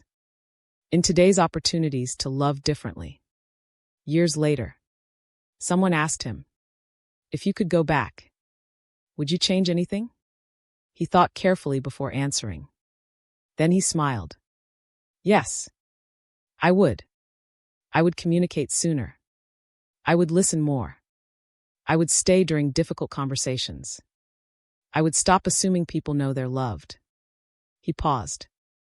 But if changing those things meant I would become who I am today, then maybe I had to learn them exactly the way I did. There was sadness inside that answer. But there was compassion too. Toward his younger self. Toward the man who had once confused emotional distance with strength. Growth doesn't erase accountability. It simply allows accountability to exist without self-hatred. Perhaps that's one of the greatest signs of healing. You stop judging the person you used to be. You begin understanding them. Not excusing harmful behavior. Understanding where it came from. The frightened child who believed emotions were dangerous. The teenager who learned independence before trust. The adult who kept protecting himself long after protection was necessary. Compassion doesn't remove responsibility. It makes responsibility possible. Meanwhile, life continued doing what life always does. New jobs. New neighbors. Birthdays. Losses. Unexpected joys. Friends getting married. Parents growing older. Children being born. The world kept moving. It always does. The remarkable thing about grief is that one day you suddenly notice life has quietly expanded around it. The grief is still there, but it no longer occupies every room inside your heart. Other things begin living there too.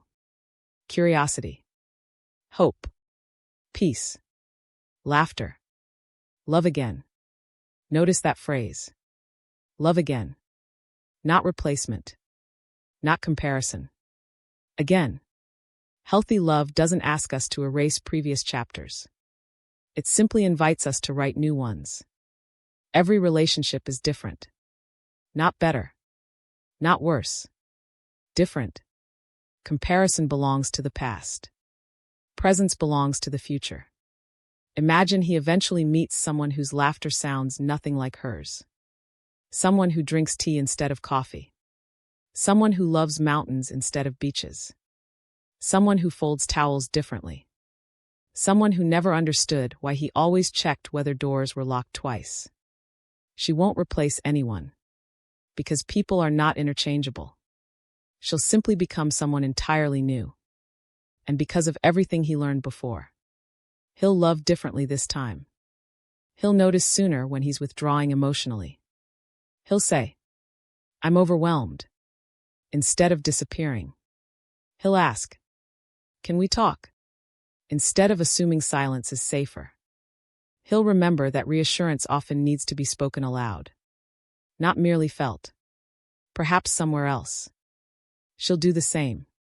Maybe she'll no longer mistake inconsistency for chemistry. Maybe she'll recognize emotional availability more quickly. Maybe she'll trust herself enough to leave situations that no longer honor her peace. Not because she became harder. Because she became clearer. Love changes both people. Even when only one appears to notice at first. There is something deeply hopeful hidden inside that reality. Every emotionally healthy relationship leaves us more capable of creating another emotionally healthy relationship. Even heartbreak can increase our capacity for connection. If we allow it to teach rather than harden us. Pain itself doesn't make people wiser. Reflection does. That's why some people repeat the same relationship over and over with different faces. The partner changes. The patterns remain. Others eventually interrupt the cycle. They pause. Reflect. Seek understanding. Accept responsibility. Practice vulnerability. Slowly, their future begins looking different from their past. Not because luck finally arrived. Because awareness did. So perhaps the real miracle was never that she became unforgettable. The miracle was that both of them eventually became more emotionally awake. Awareness changes everything. Once you've experienced genuine emotional safety, you recognize its absence much sooner. Once you've learned honest communication, silence begins feeling unnecessary. Once you've experienced being truly seen, you stop settling for relationships built only on appearances. Growth quietly raises your standards. Not because you become demanding, because you become honest about what nourishes your nervous system. If you've listened to this story hoping to discover how to make someone regret losing you, I hope you've discovered something better. Because regret is not the prize. Growth is. Someone else's longing cannot heal your loneliness. Someone else's apology cannot permanently repair your self-worth. Someone else's return cannot replace your relationship with yourself. Those things may feel meaningful, but they are not foundations. Real peace begins much closer to home. One day, without realizing it, you'll tell your story differently. Instead of saying, "They broke my heart," you might say, "They changed my understanding of love." Instead of saying, "I lost the person I was supposed to be with," you might quietly say, "I met someone who helped me become the person I was supposed to become." That subtle shift changes everything. Because suddenly, the relationship no longer exists only as an ending. It becomes part of your becoming. And perhaps, years from now, on another perfectly ordinary afternoon, you'll catch yourself smiling for no obvious reason. You'll remember someone who once knew your favorite coffee order. Someone who reminded you to bring a jacket. Someone who noticed when you were pretending to be okay. Someone whose kindness quietly altered the architecture of your emotional world. The memory will come. It will stay for a moment. Then, it will gently leave again. Without pain. Without longing. Only gratitude. That is what healed love feels like. So, what makes someone truly unforgettable? Not beauty. Not mystery. Not playing games. Not making another person chase. Not leaving them with unanswered questions. Someone becomes unforgettable because they helped another human being experience emotional safety. perhaps for the first time, because they demonstrated what consistency felt like, because they treated ordinary moments as worthy of attention, because they loved without turning affection into a transaction, because they reminded another nervous system that closeness does not always lead to abandonment. Those experiences leave traces far deeper than attraction ever can. In the end, the most beautiful relationships are not necessarily the ones that last forever. They are the ones that continue making us kinder long after they end. The ones that teach us to communicate more honestly, to love more courageously, to listen more carefully, to stay present a little longer, to appreciate ordinary moments before they become memories. Because one day, today will also become someone's memory. The conversation you're having, the hug you almost rushed through, the text you're about to send, the smile across the dinner table, the quiet drive home.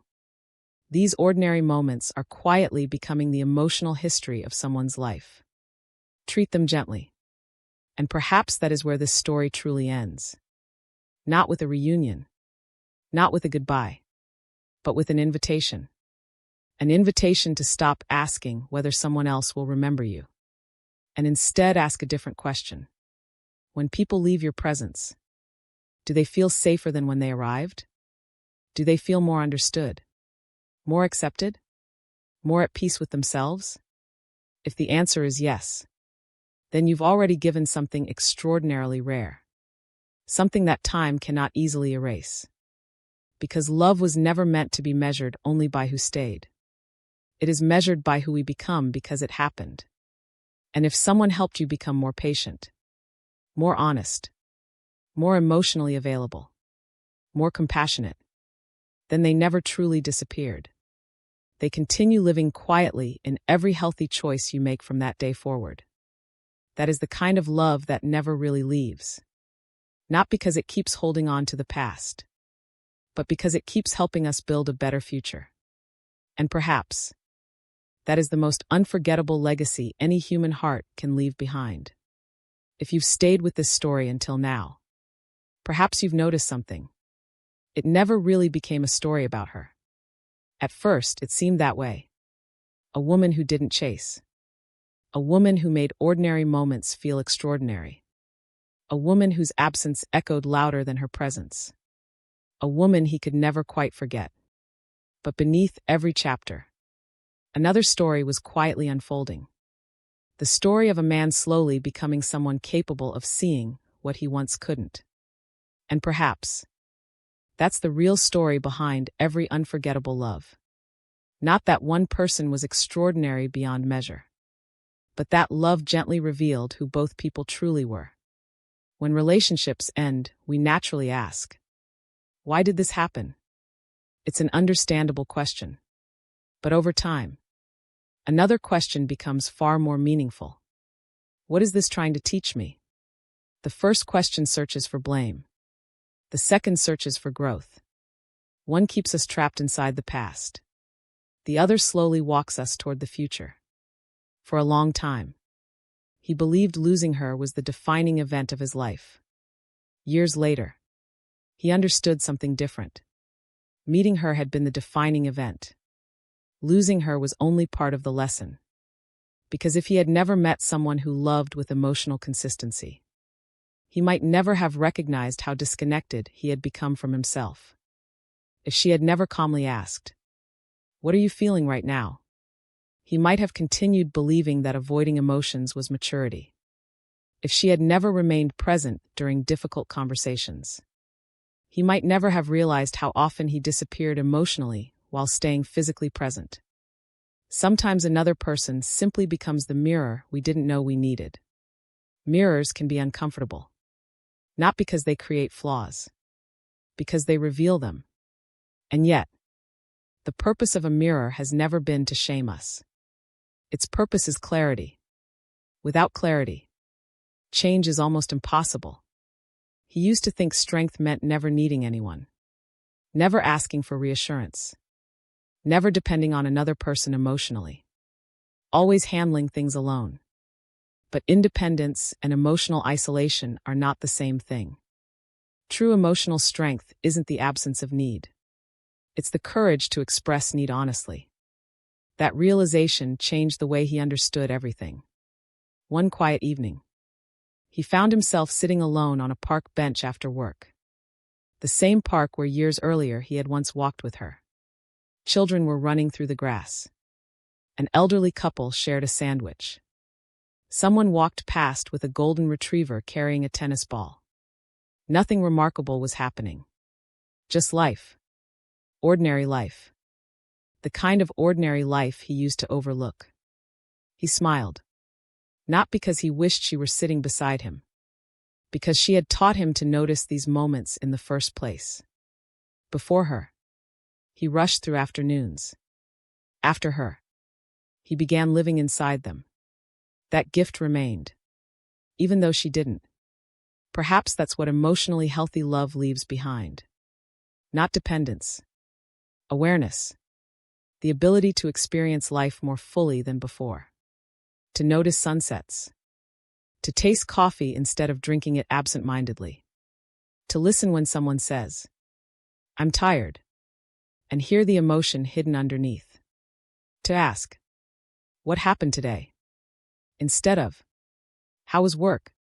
The quality of our attention quietly shapes the quality of our relationships. She had understood that. Now, so did he. There is a fascinating truth about the human brain. The nervous system remembers safety. Even years later. That is why people sometimes return to a favorite cafe after decades. Or keep cooking a recipe taught by a grandparent. Or smile while hearing an old song. The memory isn't only cognitive. It's physiological. Our bodies remember what allowed us to soften. What allowed us to breathe. What allowed us to feel accepted. When another human being becomes associated with those experiences, their memory becomes woven into our nervous system. Not as obsession, as emotional history. And emotional history is something we carry forward, whether we realize it or not. Every conversation changes us a little. Every disappointment reshapes expectations. Every kindness expands possibility. Every betrayal influences caution. Every safe relationship slowly teaches the nervous system that connection doesn't have to end in pain. Love leaves biological footprints, not only emotional ones. This is why healing is not forgetting. Healing is creating enough new experiences of safety that the old pain no longer defines the entire story. The past remains, but it no longer controls the present. Perhaps that's why. One afternoon, years later, he unexpectedly ran into her. Not dramatically. No music. No cinematic coincidence. Just two people reaching for coffee in the same neighborhood cafe. They looked at each other. Smiled. There was a brief moment of surprise. Then warmth. Not the warmth of unfinished longing. The warmth of recognition. Hi. Hi. It's been a while. It has. They talked for only a few minutes. About work. Family. Life. Nothing profound. Nothing theatrical. And somehow, that made the moment even more beautiful. There was no desperate need to explain the past. No attempt to rewrite history. No hidden expectation that one conversation would repair everything. Because both of them had already done the deeper work separately. Before leaving, she smiled. "I'm really happy you're doing well." He smiled too. "You too." She picked up her coffee. Waved. Walked away. He watched her disappear around the corner. Then he quietly turned back toward his own day. Years earlier, that moment would have destroyed him. Now, it simply reminded him of how much both of them had grown. Growth changes endings. Sometimes the greatest evidence of healing isn't that you stop loving someone. It's that love no longer asks you to stop living. Of course, life doesn't always offer moments like that. Many people never see one another again. And that's okay. Because closure is not created by chance encounters. It's created through acceptance. Acceptance is not giving up. It is releasing the impossible task of changing yesterday. There is one final misunderstanding worth letting go of.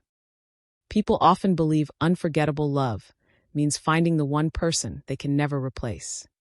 But perhaps love has never asked us to replace anyone.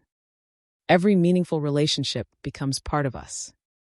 Just as childhood becomes part of adulthood. Just as every season becomes part of the tree. Nothing replaces spring. Summer doesn't erase autumn. Winter doesn't compete with either. Each season contributes to the whole. So do the people we genuinely love. Some remain beside us. Some don't. All of them leave something behind. The question becomes, what are we choosing to carry forward? The disappointment or the wisdom? The resentment or the compassion? The fear or the courage to love again? Perhaps the greatest tribute we can offer someone who once loved us well is not endless longing. It is becoming the kind of person their love believed we could become. Imagine that for a moment. Imagine someone who once encouraged your dreams, who reminded you to slow down, who believed you were kinder than you believed yourself to be.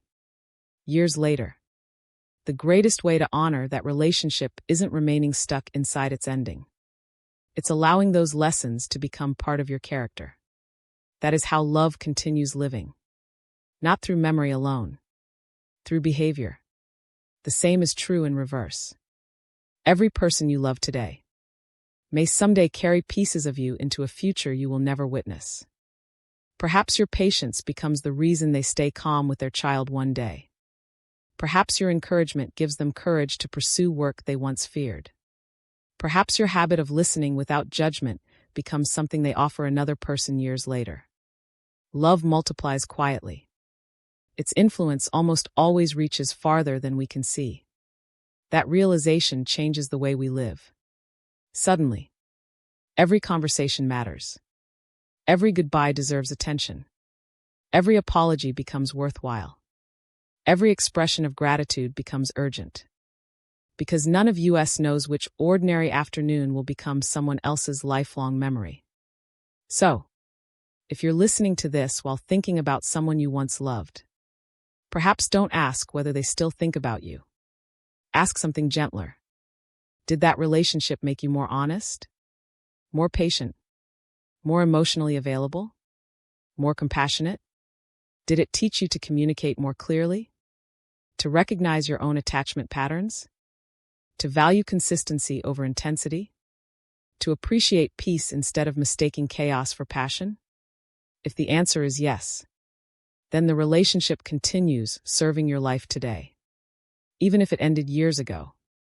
The remarkable thing about emotionally mature love is that eventually, gratitude becomes stronger than grief.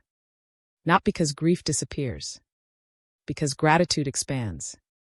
You become thankful for ordinary mornings, for difficult lessons, for uncomfortable truths, for people who challenged your defenses with kindness, for conversations that permanently change the way you understand intimacy.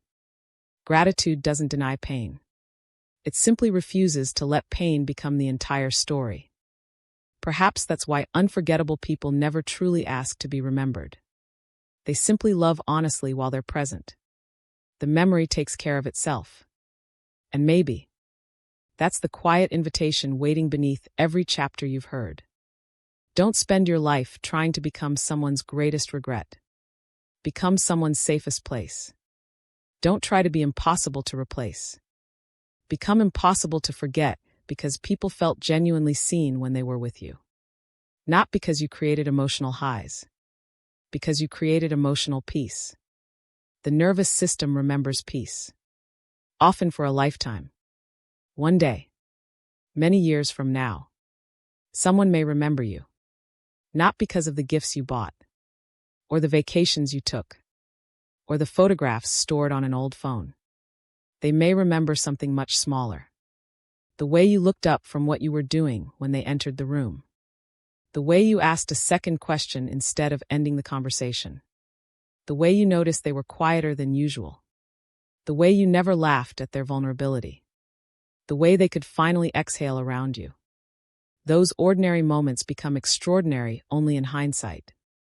So perhaps, in the end, it was never about losing her. It was never even about finding her again. It was about discovering a version of himself that could finally remain emotionally present. A version that understood love is not proven through grand declarations. It is proven through repeated acts of attention, through consistency, through curiosity, through repair after conflict, through choosing connection instead of self-protection. That version of him would go on to love many people better.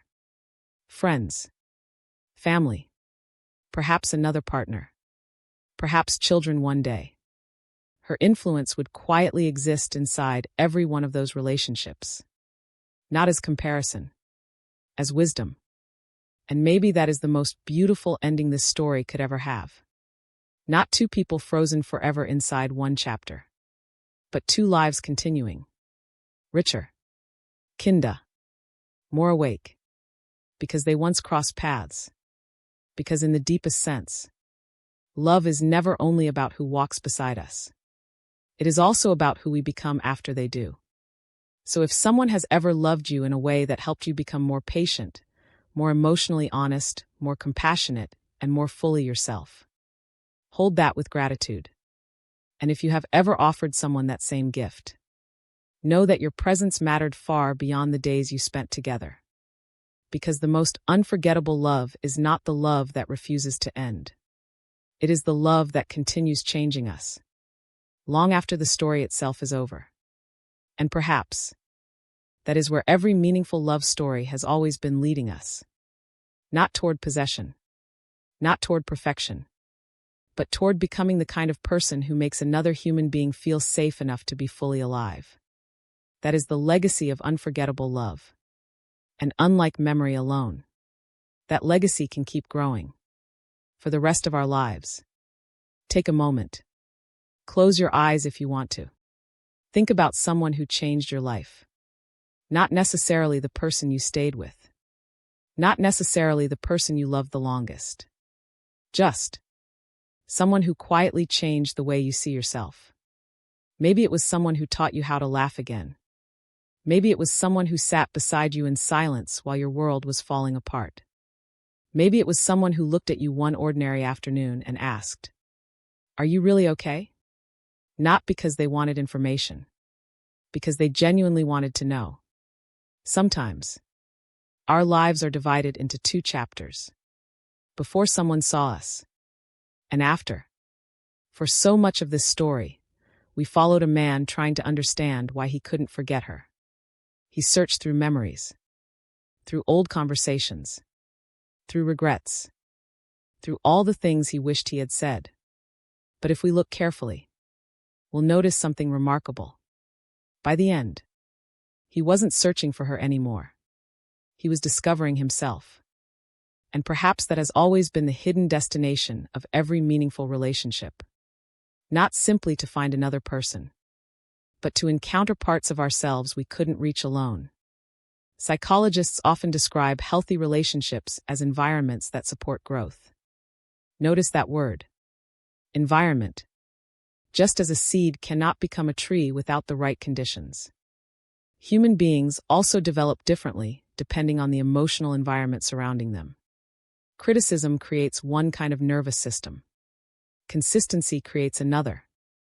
Emotional unpredictability teaches one set of survival strategies. Emotional safety teaches something entirely different. Love is not magic.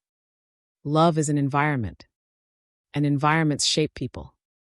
He used to wake up every morning with an invisible weight pressing against his chest. Always planning. Always anticipating. Always protecting himself from disappointment before disappointment had even arrived. He thought everyone lived that way. He didn't realize anxiety had become his normal. Until one evening, she asked him a question. "Why do you always apologize before asking for something?" He laughed. "I don't." "You do." "No, I don't." She smiled gently. "You just apologized twice." He stopped. Thought about it. and realized she was right.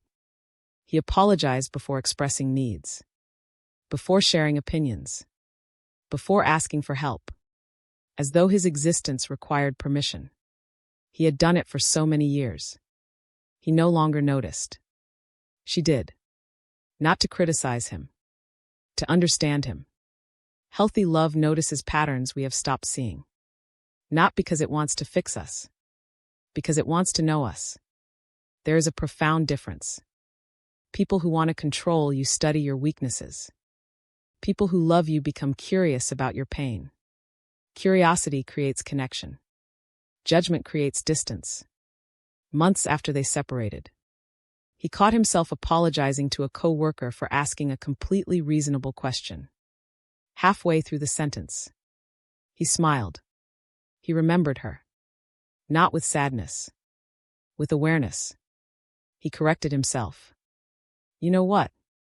I don't actually need to apologize. The coworker laughed. No, you don't.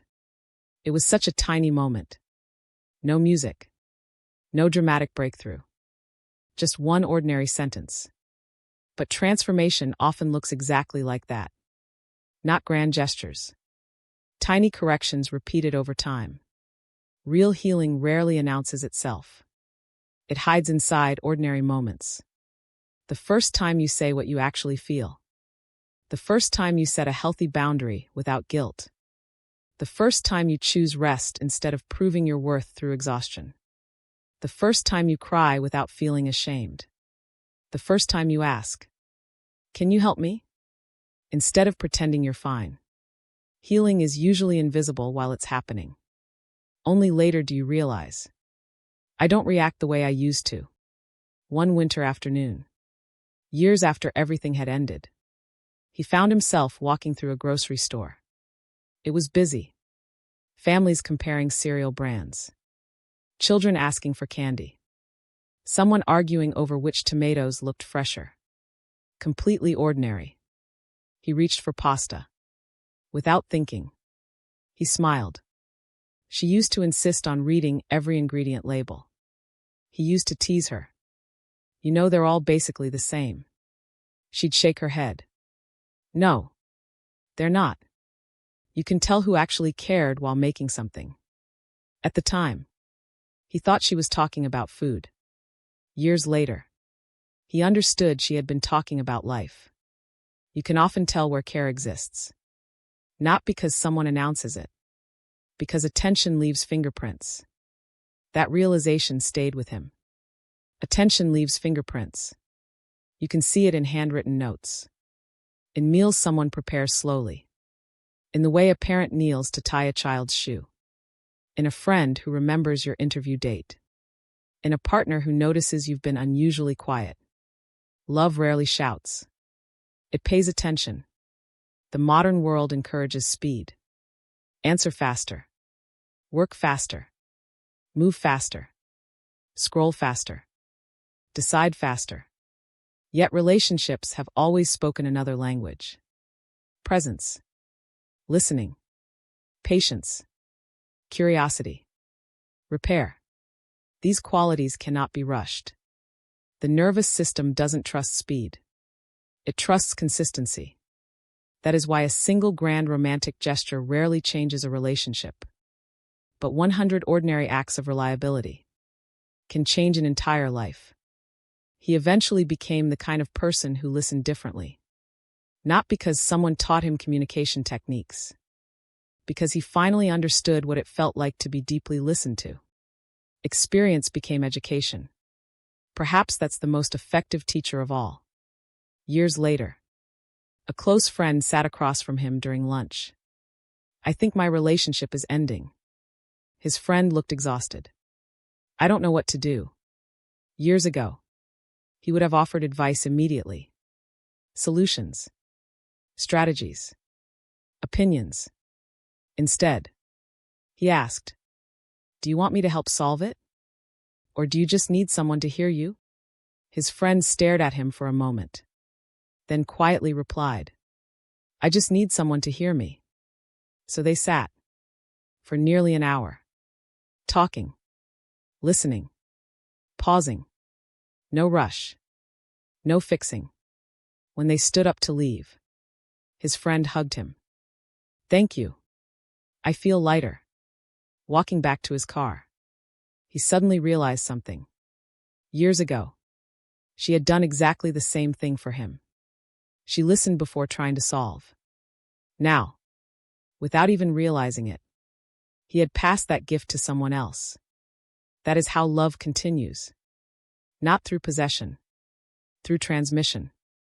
Imagine dropping a stone into a still lake. The first ripple touches another, then another, then another. Eventually, the ripple reaches places the stone itself never could. Kindness works the same way.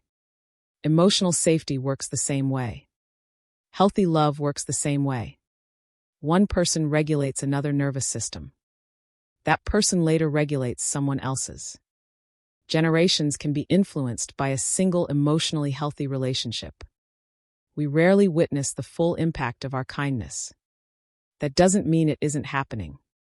Perhaps somewhere, she was doing the same. Listening more patiently because someone once listened patiently to her. Communicating more honestly because she had learned honesty mattered. Encouraging another person during moments of fear. Building a peaceful home. Creating traditions. Laughing over burnt pancakes. Helping someone feel safe enough to cry. The story kept expanding, even though they were no longer in it together. That may be one of the greatest misunderstandings about endings. An ending is rarely the end of influence. Influence continues quietly. Sometimes for decades. Sometimes for generations. Think about your own life. How many phrases do you still repeat that someone else once said to you? How many habits came from parents, teachers, friends, former partners? Someone once showed you how to tie your shoes. Someone taught you to make tea. Someone taught you to drive. Someone taught you to apologize. Someone taught you to forgive. Someone taught you that your feelings mattered. Or perhaps, someone taught you they didn't. Every relationship leaves traces. The question isn't whether we've been influenced. The question is which influences we choose to continue. He chose differently now. He chose honesty over performance, presence over perfection, curiosity over assumptions, repair over pride, vulnerability over emotional distance. Not because he became flawless, because he became aware. Awareness is where every meaningful transformation begins. Perhaps that is why emotionally mature people often appear peaceful. Not because life became easier, because they stopped fighting themselves. They no longer waste energy pretending not to need connection, or pretending not to feel hurt, or pretending they have everything under control. Authenticity is surprisingly restful. Pretending is exhausting. One evening, he stood outside watching the sunset. The sky slowly shifted from gold to orange, then purple, then deep blue. Years earlier, he probably would have checked another email, scrolled through another notification, thought about tomorrow. Instead, he simply stood there, watching, breathing, present. She had once told him, "You miss so many beautiful things because you're always preparing for the next moment." At the time, he laughed. Now, he understood. Life is only ever happening here. In this breath. In this conversation. In this ordinary Tuesday evening. Tomorrow is important. But not important enough to sacrifice today. Perhaps that's the greatest lesson unforgettable people leave behind. Not that they make us obsessed with the past. They teach us how to inhabit the present. Fully. Honestly. Without rushing through our own lives. If you've been listening to these chapters hoping to discover why someone couldn't forget her, here is the simplest answer. He couldn't forget her.